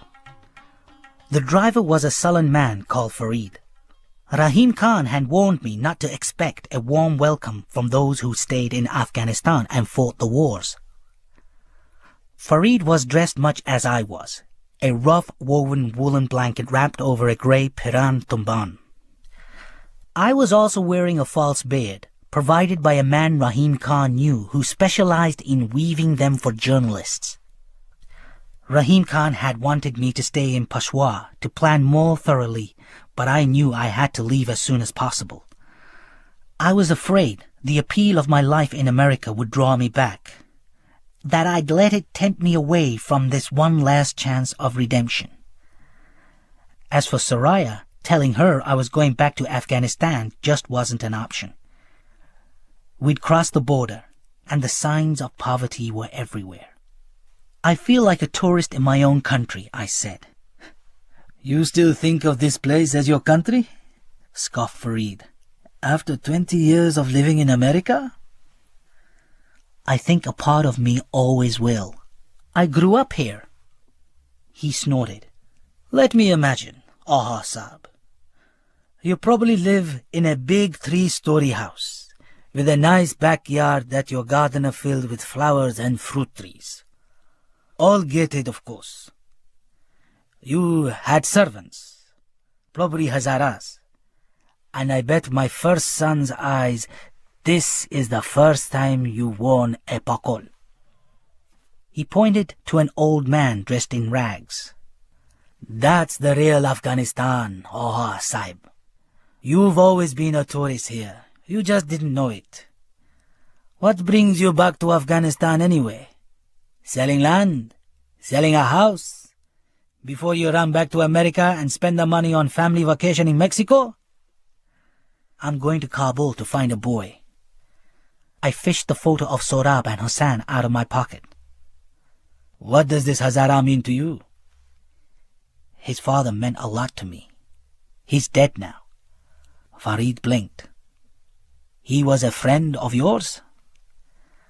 My instinct was to say yes, but there'd been enough lies already. He was my half-brother, my illegitimate half-brother. I want to take his son back to Peshawar. There are people there who take care of him. Farid rested his hand on my shoulder. "You are an honorable man, Amir Aha, a true Afghan." I cringed inside. As we neared the city, he said, "Kabul isn't the way you remember it. So I hear. He gave me a look that said hearing isn't the same as seeing, and he was right. Because when Kabul finally did unroll before us, I was certain, absolutely certain, that he'd taken a wrong turning somewhere. Rubble and beggars, everywhere I looked. That was what I saw. I remembered the beggars in the old days, but these were children, some no older than 5 or 6. As I looked at them in their mothers' laps, it slowly dawned on me that the wars had made fathers a rare commodity in Afghanistan. The buildings that hadn't been entirely obliterated to rubble barely stood. "Where are the trees?" I asked. "Snipers used to hide in them." A sadness came over me. Returning to Kabul was like running into an old, forgotten friend and seeing that life hadn't been good to him. "Can you pull over?" I asked. We walked down the street a while. Remember what the street smelled like in the old days? Farid smiled. "Lamb kebab. The only people who get to eat lamb now are the Taliban. Speaking of which, Beard Patrol." A truck was approaching us, and that was the first time I saw the Taliban. I'd seen them on TV, in newspapers. But here I was, less than 50 feet away from them, telling myself that the sudden taste in my mouth wasn't unadulterated naked fear. Here they came, in all their glory. The red pickup idled past us. A handful of stern-faced young men sat on their haunches in the cab, Kalashnikovs slung on their shoulders. They all wore beards and black turbans. One of them twirled a whip in his hand. His roaming eyes fell on me, held my gaze. I'd never felt so naked in my entire life. Then the Talib spat tobacco-stained spittle and looked away. I found I could breathe again. "What's the matter with you?" Farid hissed. "Don't ever stare at them. Do you understand me? Never!" We found the orphanage in the northern part of Khathaseth. A thin man with tiny eyes like black peas opened the door and glanced from me to Farid. "Salam alaikum." I showed him my photograph. "We're searching for this boy." "Sorry, I never seen him." "You barely looked at the picture, my friend," Farid said. The man studied the picture, handed it back. "Sorry. Now, if you'll permit me, I have work to do." He closed the door. I rapped with my knuckles. "Aha, please. We do not mean him any harm." "Please, go away," came the voice. Farid stepped up to the door. "Friend, we are not with the Taliban. The man who is with me wants to take this boy to a safe place." "I come from Peshawar," I said. "I knew Sorab's father. His name was Hassan. The boy knows how to read and write, and he's good with a slingshot. There's hope for him, a way out. I'm his half-uncle." A moment passed. Then a key rattled in the lock. The man's narrow face reappeared in the crack. "You are wrong about one thing. He is great with a slingshot. Tucks it in the waist of his trouser everywhere he goes." He invited us into his orphanage. "There's very little shelter here. Almost no food, no clothes, no clean water. What I have in ample supply is children who've lost their childhood. But the tragedy is that these are the lucky ones. We are filled beyond capacity, and every day I turn away mothers who bring their children. You say there is hope for Sorab. I pray you don't lie, but you may well be too late." "What do you mean?" I asked. "What I have to tell you is not pleasant, not to mention that it may be very dangerous. There is a Talib official. He visits every month or two. He brings cash with him." The man's shifty eyes fell on me. rolled away. Usually he'll take a girl, but not always. And you allow this? Farid growled from behind me. What choice do I have? You're the director. There's nothing I can do to stop it. I haven't been paid in over 6 months. Everything I ever owned I sold to run this godforsaken place. You think I don't have family in Pakistan? I could have run like everyone else, but I didn't. I stayed for the sake of the children. If I deny him one, he takes 10. So I let him take one and leave the judging to Allah. I swallow my pride and take his filthy, dirty money. Then I go to the bazaar and buy food for the children. Farid dropped his eyes. How do we find him? I asked. Go to the Ghazi Stadium tomorrow. You see him at half-time. He'll be the one wearing sunglasses. A bustling crowd thronged the entrance tunnel of the stadium. We found a spot to sit just left of midfield. I remembered how green the playing field had been in the 70s, when Baba used to bring me to soccer games here. Now the pitch was a mess. There were craters everywhere, most notably a pair of deep holes in the ground behind the south end goalposts. And there was no grass. When the two teams finally took to the field, it was difficult to follow the ball for the cloud of dust. They brought them out shortly after the half-time whistle. A pair of dusty red pickup trucks rode into the stadium. The crowd rose to its feet. A woman in a green burqa sat in the cab of one truck, a blindfolded man in the other. Next to me, Farid mumbled a prayer under his breath. A third truck met them at the end of the field. It was loaded with something in the back. I suddenly understood the purpose of those two holes behind the goalposts. Do you want to stay? Farid asked.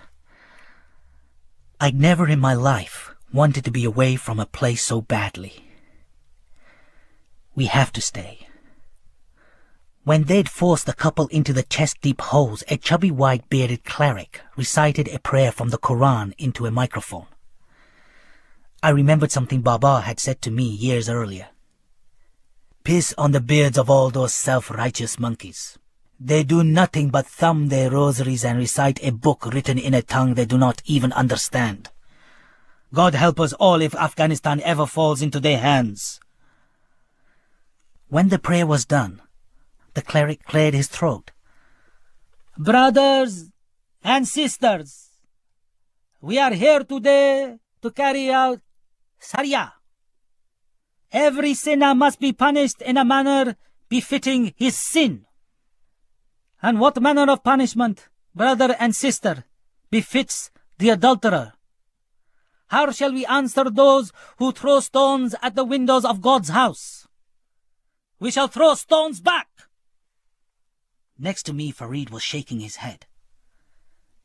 And they call themselves Muslims.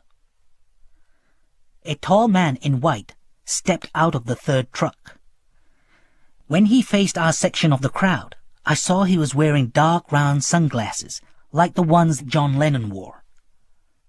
That must be our man, Farid said. The tall talib walked to the pile of stones they'd unloaded from the truck. He picked up a rock, and looking absurdly like a baseball pitcher on the mound, he hurled the stone at the blindfolded man. The woman screamed. I closed my eyes. The spectators, "Oh!" accompanied each flinging of the stone. I don't know how much longer I sat with my face in my hands. I know that I only reopened my eyes when I heard people around me ask, "Mort, is he dead?" When the blooded corpses had been unceremoniously tossed into the backs of the red pickups, a few men with shovels hurriedly filled the holes. A few minutes later, the teams took the field. The second half was underway. After the game, the swiftness with which the appointment was set up surprised me. All Farid had to do was tell one of the talib that we had personal business to discuss with the talib in the white. He nodded, and shouted something to a man on the field who ran to the goalpost where the talib in the sunglasses stood.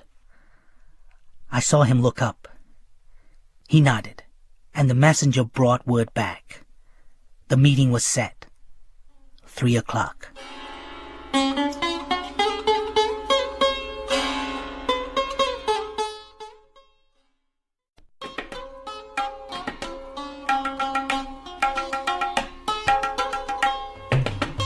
Fareed parked the Land Cruiser in the driveway of a big house. "I guess I wait here for you." "Don't worry, I'll be back," I said, not at all sure that I would be. Armed men frisked me and then led me upstairs to a room with twin green sofas and a big screen TV. The older of the men motioned to the sofa with the barrel of his weapon. Then they left.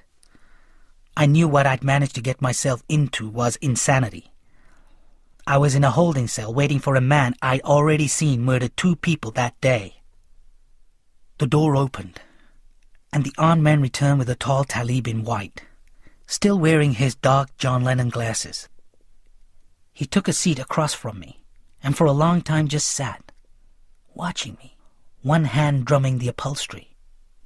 I saw a splotch of dry blood on his left sleeve.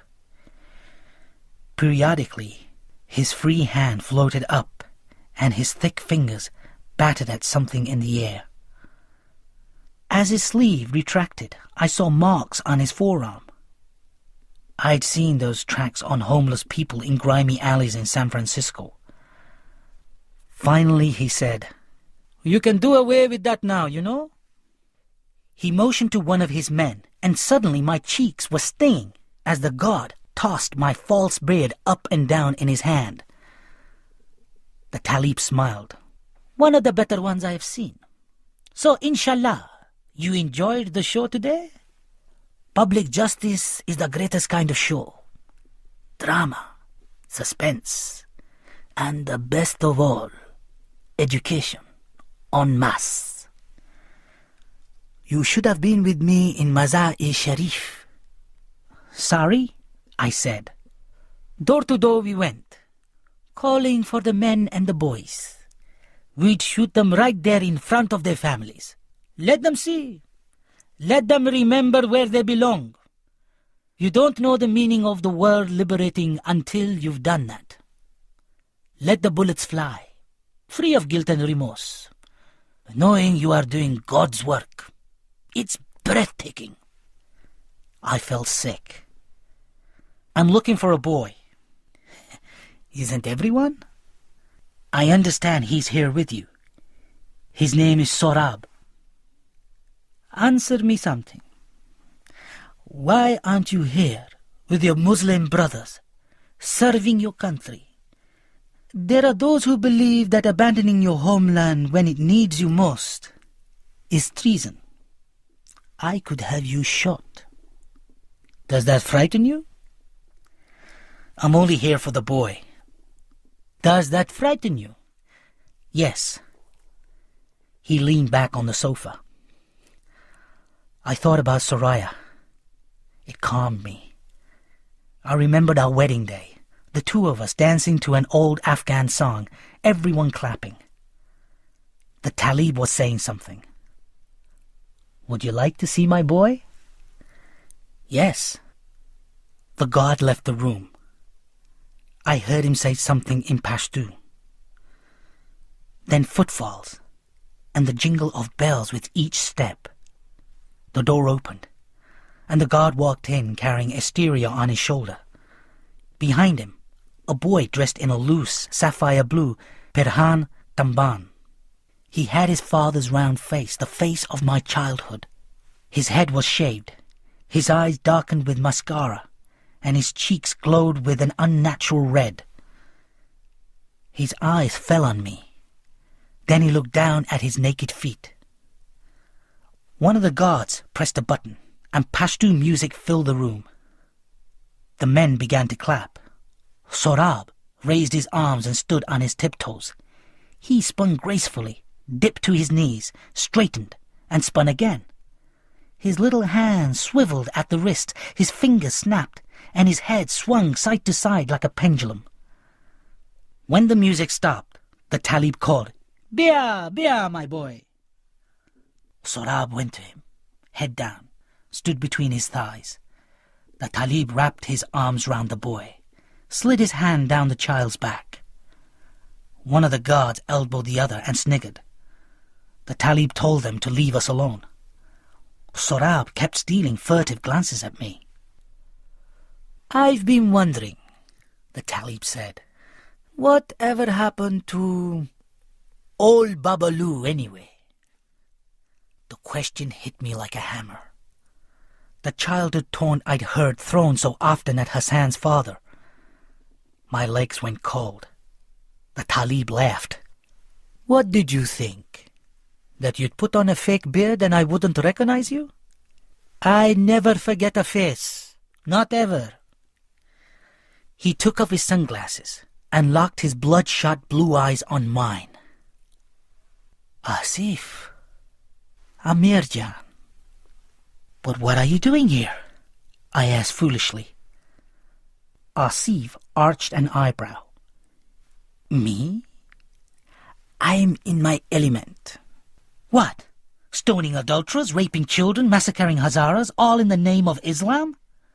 The words spilled suddenly and unexpectedly. A look of surprise crossed Asif's face. "I see this may turn out to be enjoyable after all." "All I want is the boy," I said. "Very well. Take him." He shoved Sorab towards me. I took the small, calloused hand. His fingers laced themselves with mine. Then Asif said, "Of course, you'll have to earn him. We have some unfinished business, you and I, remember?" My entire adult life, whenever I pictured Hassan, it was with his slingshot pointed at Asif's face. Hassan saying they'd have to start calling him One-Eyed Asif. I remembered how Asif had backed down, how he'd promised to get us. He had kept that promise with Hassan. Now it was my turn. Asif called the guards. "In a moment I'm going to close the door, and he and I are going to finish an old bit of business. When it's done, only one of us will walk out of this room alive. If it's him, he's earned his freedom, and you let him pass." The older guard shifted on his feet. "If it's him, you let him pass," screamed Asif. The men nodded. One reached out for Sorab. "Leave him. Let him watch." Asif grinned. "Lessons are good for boys." As the guards left, Asif reached into the pocket of his jacket. What he fished out didn't surprise me one bit. Brass knuckles. I don't know if I gave Asif a good fight. I don't think I did. How could I? It was the first time I'd fought anyone. My memory of the fight is amazingly vivid in stretches. Asif's bloodshot eyes, the sound of my ribs snapping like tree branches, and the end, of course. I don't know at what point I started laughing, but I did. It hurt my jaws, my ribs, and the harder I laughed, the harder Asif fought. "What is so funny?" he bellowed with each blow. What was so funny was that for the first time since the winter of 1975, I felt at peace. My body was broken. Just how badly, I wouldn't find out till later. But I felt healed. I was on the ground, with Asif straddling my chest, his face a mask of lunacy.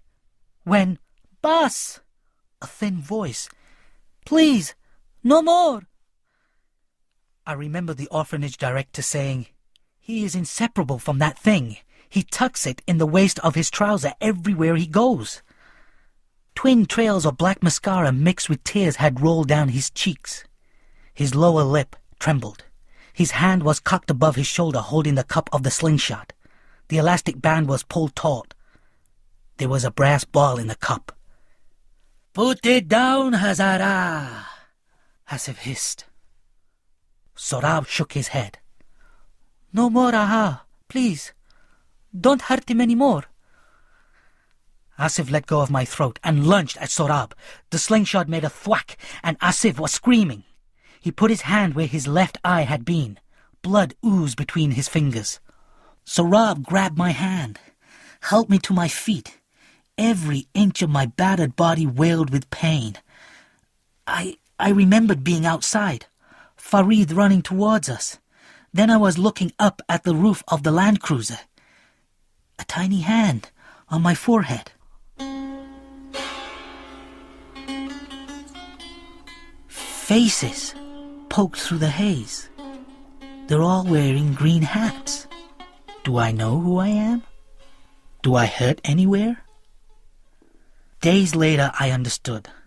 I was in a hospital in Peshawar. The doctor listed the damage. Ruptured spleen, broken ribs, punctured lung, busted eye socket, broken jaw. Farid and Sohrab came to visit. "Do you know who we are today?" Farid asked. "Thank you," I said through jaws wired shut. He waved a hand, blushed a little. I turned to Sohrab. We were never properly introduced. "I'm Amir." He looked at my hand, but he didn't take it. "You are the Amir father told me about." "Yes, I owe you thanks too, Sohrab. You saved my life." He didn't reply. "What exactly happened between you and the Talib?" Farid asked. "Let's just say we both got what we deserved."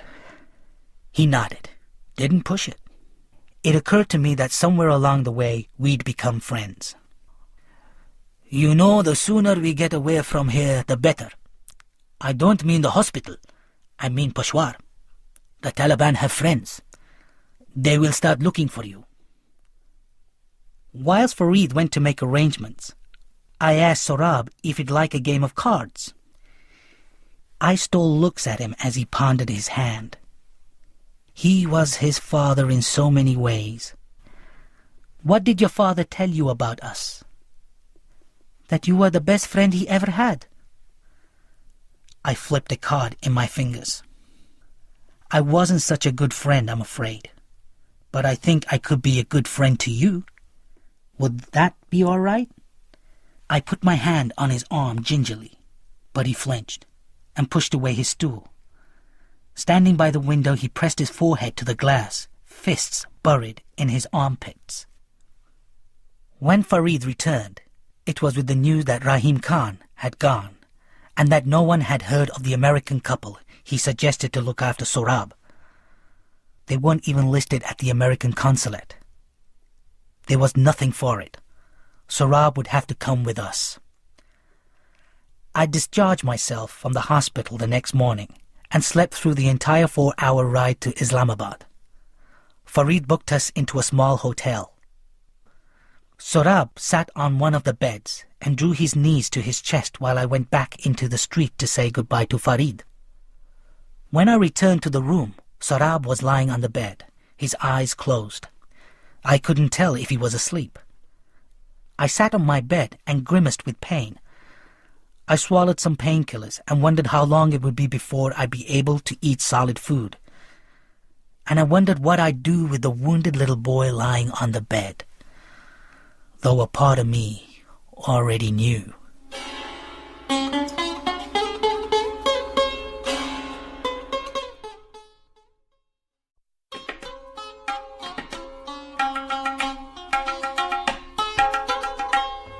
When I woke, the slice of sky peeking through the hotel curtains was the purple of twilight. The sheets were soaked and my head pounded. I looked at Sohrab's bed, and my heart gave a sick lurch. It was empty. I called his name. Nothing. He was gone. I found the hotel manager reading a newspaper behind the Formica desktop. The boys like to run around," he sighed. "But we're not from here. I'm afraid he might get lost." "Then you should have kept an eye on him, mister." I stood at the counter trying not to scream. "Have you any idea where he might have wandered?" "The mosque," I said, remembering the way Sohrab had strained out of the car window when we'd driven past. "I found him on a patch of grass 100 yards from the mosque. I sat beside him. We listened to the call to prayer, watched the buildings, hundreds of lights coming on. It sparkled like a diamond in the dark. It lit up the sky. Sorab's face. "Father took me to Mazar-e-Sharif when I was little," he said. "We went to the Blue Mosque. I remember there were so many pigeons outside, and they weren't afraid of people. They came right up to us, and I fed them with bits of naan.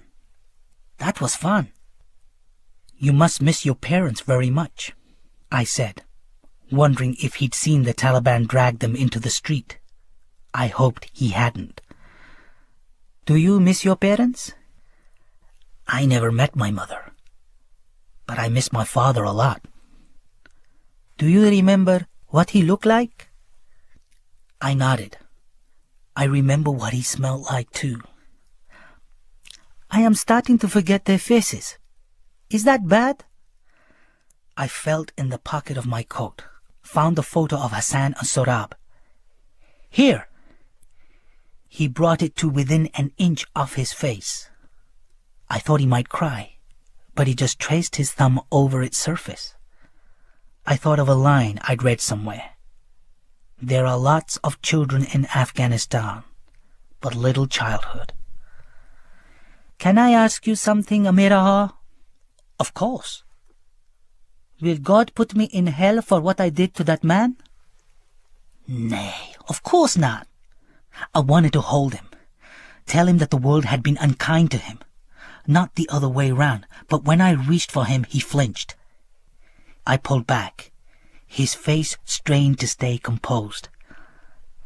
"Father used to say, it is wrong to hurt even bad people, because they don't know any better, and because bad people sometimes become good."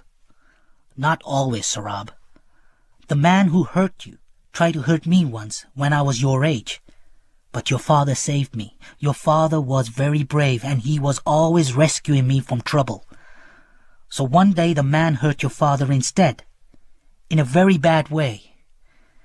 And I couldn't save your father the way he saved me. Sometimes bad people stay bad, and you have to stand up to them. What you did to that man is what I should have done all those years ago. Your father would be so proud of you." "I miss my father and mother, but sometimes I'm glad they're not here anymore.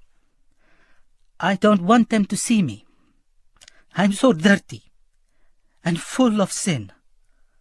Those men, they did things." "You're not dirty, Sorab. You're not full of sin." I reached gently and pulled him to me.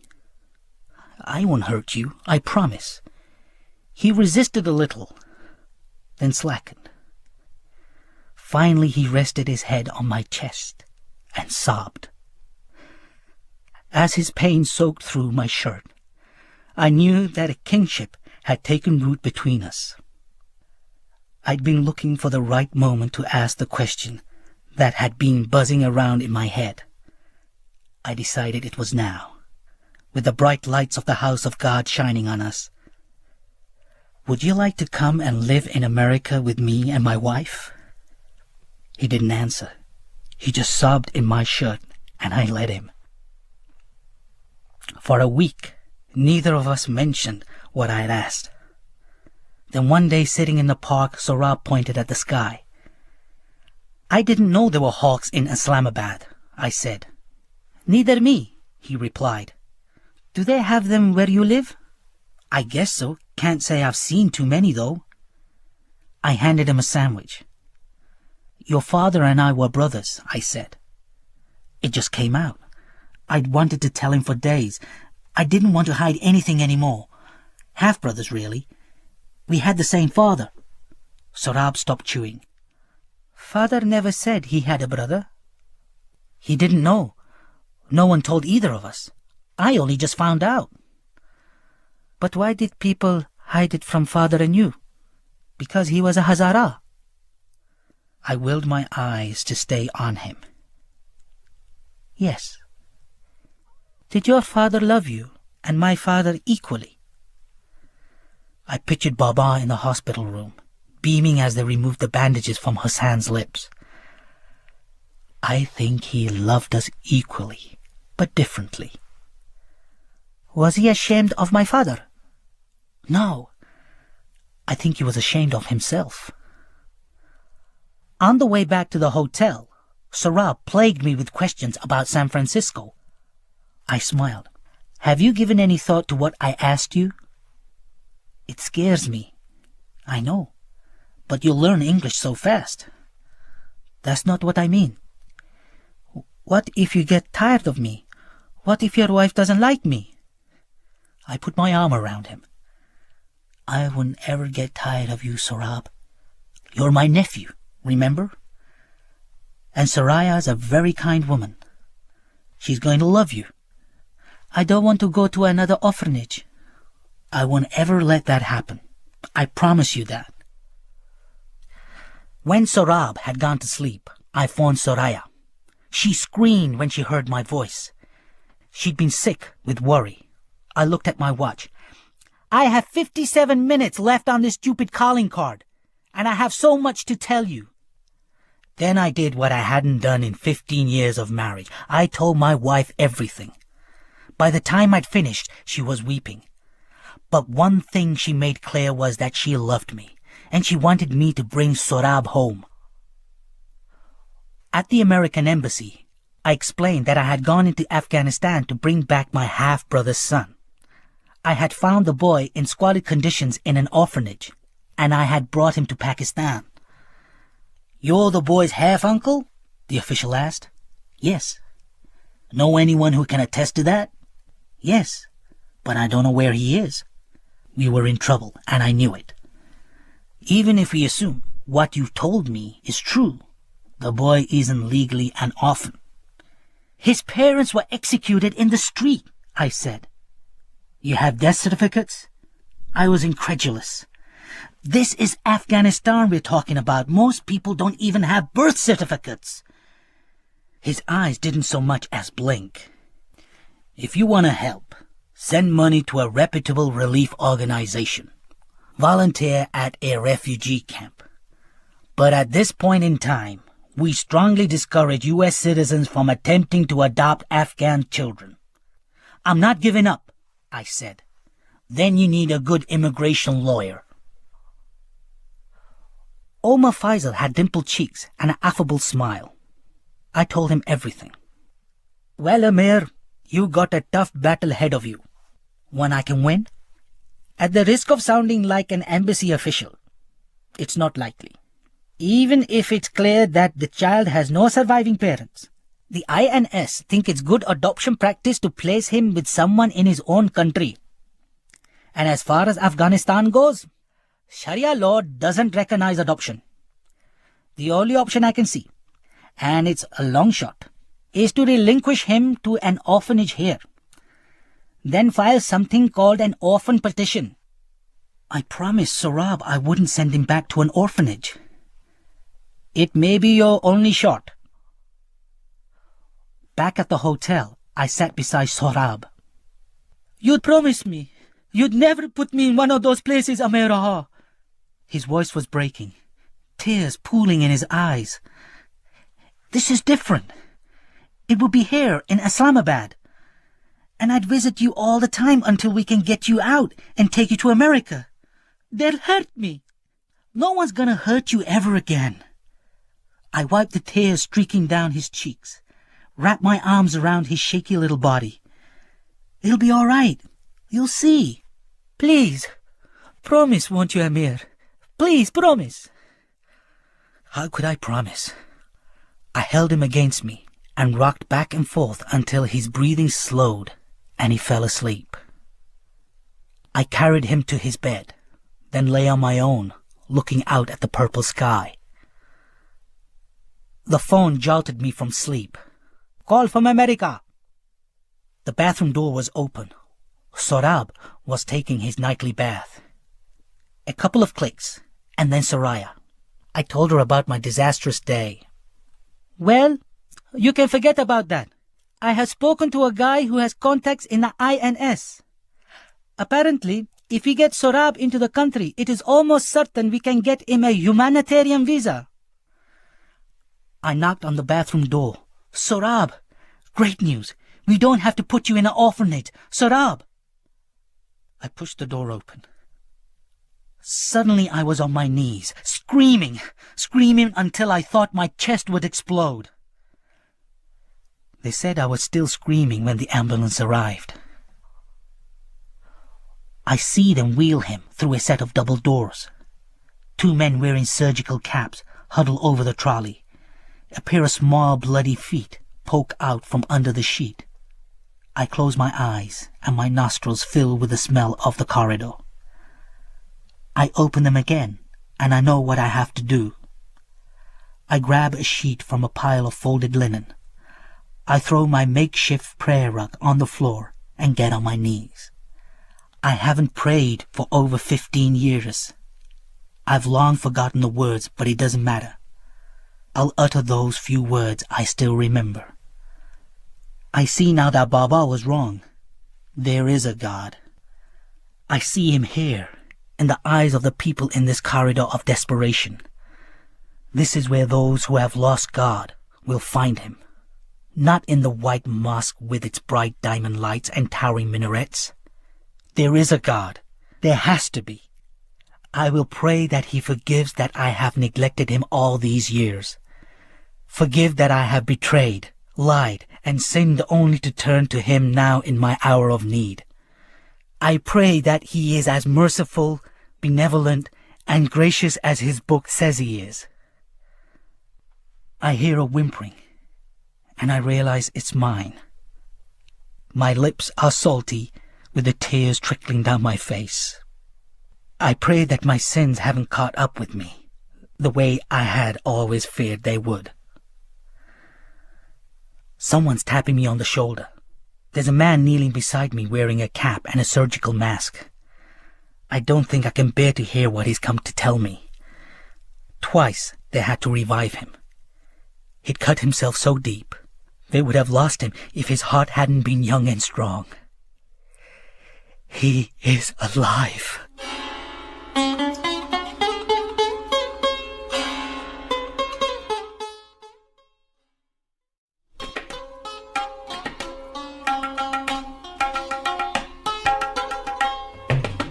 How are you? I asked. He didn't answer. He was looking through the window of the intensive care unit at the sandbox in the hospital garden. His eyes were vacant, the way I found them when I pulled him out of the bathtub. I reached into the paper bag between my feet and I took out the copy of the Shahnameh I'd bought at a Persian bookstore. I used to read this to your father when we were children. We'd go up the hill by our house and sit under the pomegranate tree. His favorite was the story of Rustam and Sorab. That's how you got your name. I know you know that. I paused, feeling like an idiot. Anyway, he said in his letter that it was your favorite too. Shall I read to you? Sorab covered his eyes with his arm. I am so tired. Tired of everything. What can I do, Sorab? I want my old life back. I want father and mother. I want to play with Rahim Khan in the garden.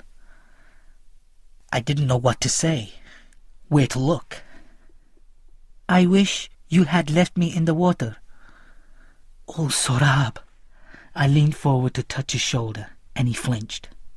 I dropped my hand, remembering ruefully how in the days before I'd broken my promise to him, he had finally become at ease with my touch.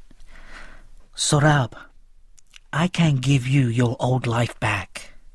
I wish to God I could. But I can take you with me. You have a visa to go to America to live with me and my wife. It's true. I promise. He sighed.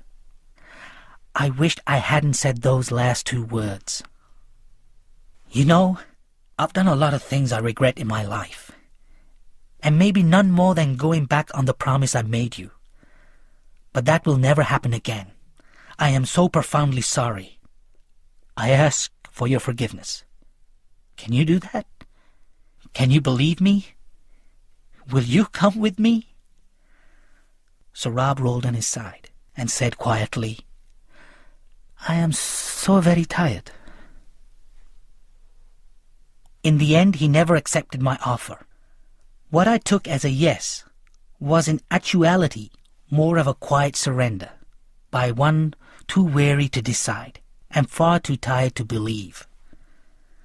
And so it was that about a week later I brought Hassan's son from Afghanistan to America. If someone were to ask me today whether the story of Hassan, Sohrab, and me ends with happiness, I wouldn't know what to say. We arrived home about 7 months ago. Soraya picked us up at the airport. I'd never been away from her for so long, and when I smelled apples in her hair, I realized how much I had missed her. After she knelt to eye level with Sohrab, she took his hand and smiled at him. Sohrab shifted on his feet and looked away. Soraya had turned the study upstairs into a bedroom. She led Sohrab in and he sat on the edge of the bed. The sheet showed brightly colored kites flying in indigo blue sky. At the foot of the bed was a wicker basket stuffed with toys and books. Sohrab looked at it impassively. Soraya asked if he liked his room. He lowered his head, said nothing. Then he simply laid his head on the pillow, and less than 5 minutes later he was asleep. Sohrab didn't so much live with us as occupy space, and precious little of it. Sometimes at the market or in the park, I noticed how other people hardly seemed to see him. He moved as if not to stir the air around him. Mostly, he slept. Sohrab's silence was hard on Soraya. Over the long-distance line to Pakistan, she told me about the things she was planning for him. Swimming classes, soccer. Now she'd walk past his room and catch a glimpse of books sitting unopened, jigsaw puzzles unmade. While Sohrab was silent, the world was not. One Tuesday morning, the Twin Towers came crumbling down, and overnight the world changed. Soon after the attacks, America bombed Afghanistan. The Northern Alliance moved in, and the Taliban scurried like rats into the caves. Suddenly people were standing in grocery stores talking about the cities of my childhood. Kandahar, Herat, Mazar-e Sharif. Sohrab sleepwalked through it all.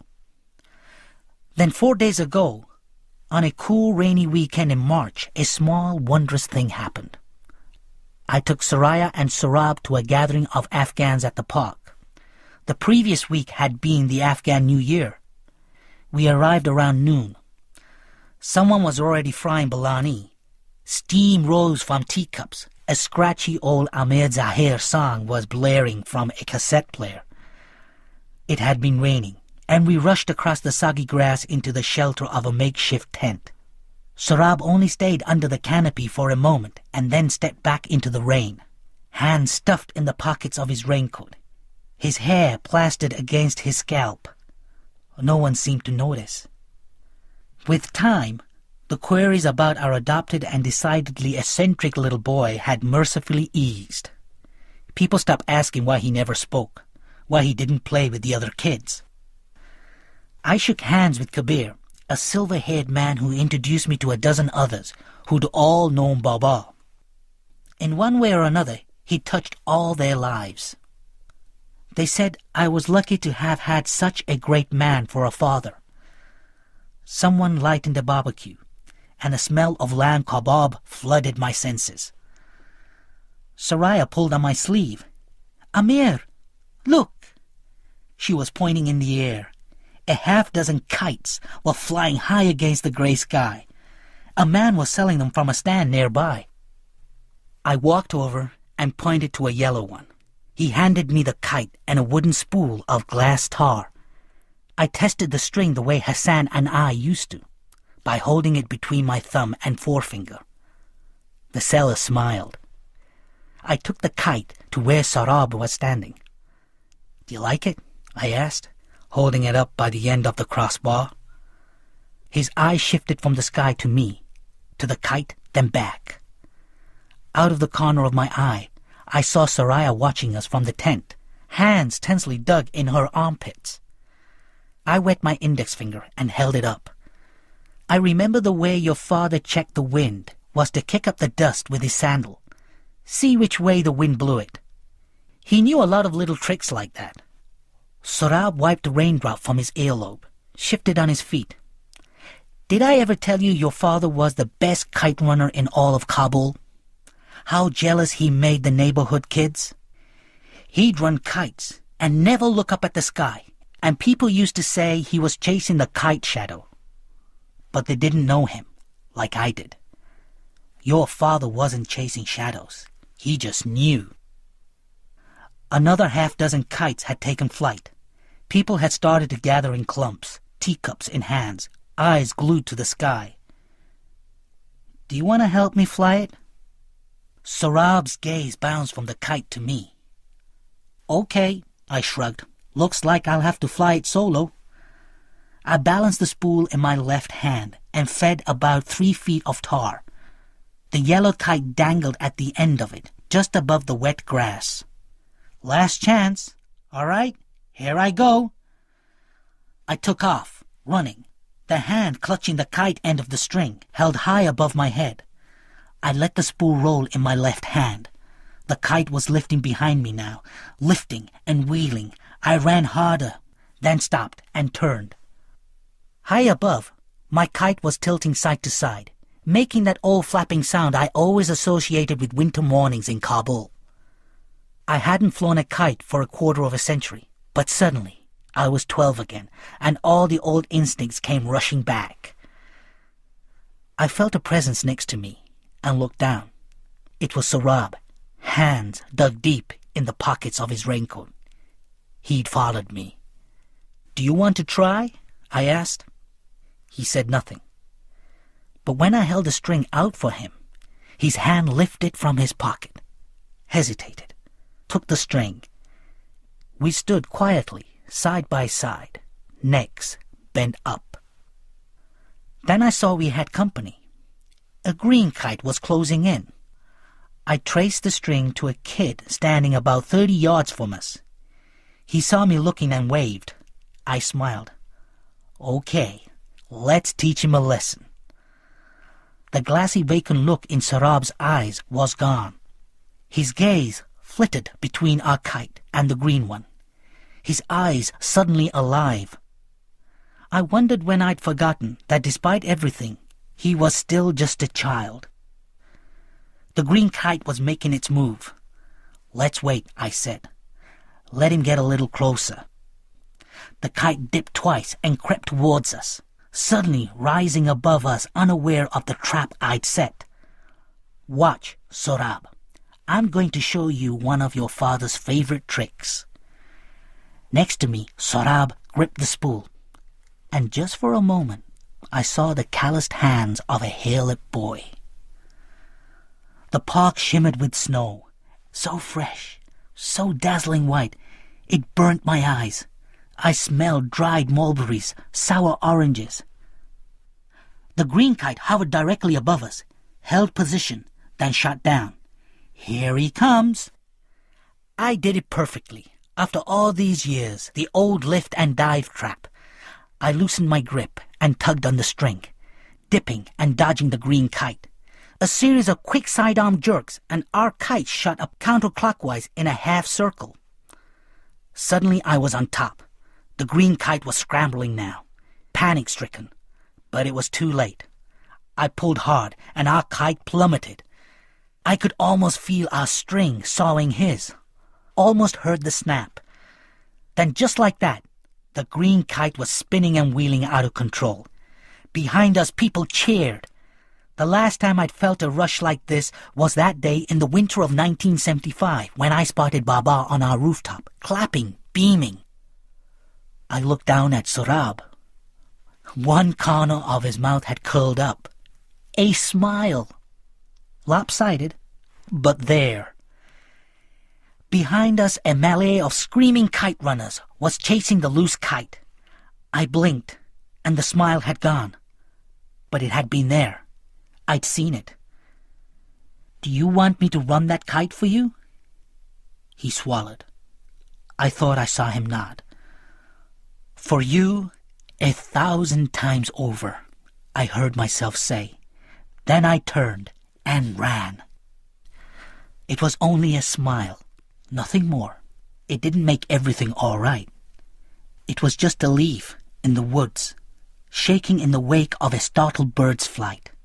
But I'll take it, with open arms. Because when spring comes, it melts the snow one flake at a time. And maybe I just witnessed the first flake melting. I ran, a grown man, running with a swarm of screaming children. But I didn't care. I ran with the wind blowing in my face, and a smile as wide as the valley of Panjshir on my lips. I ran.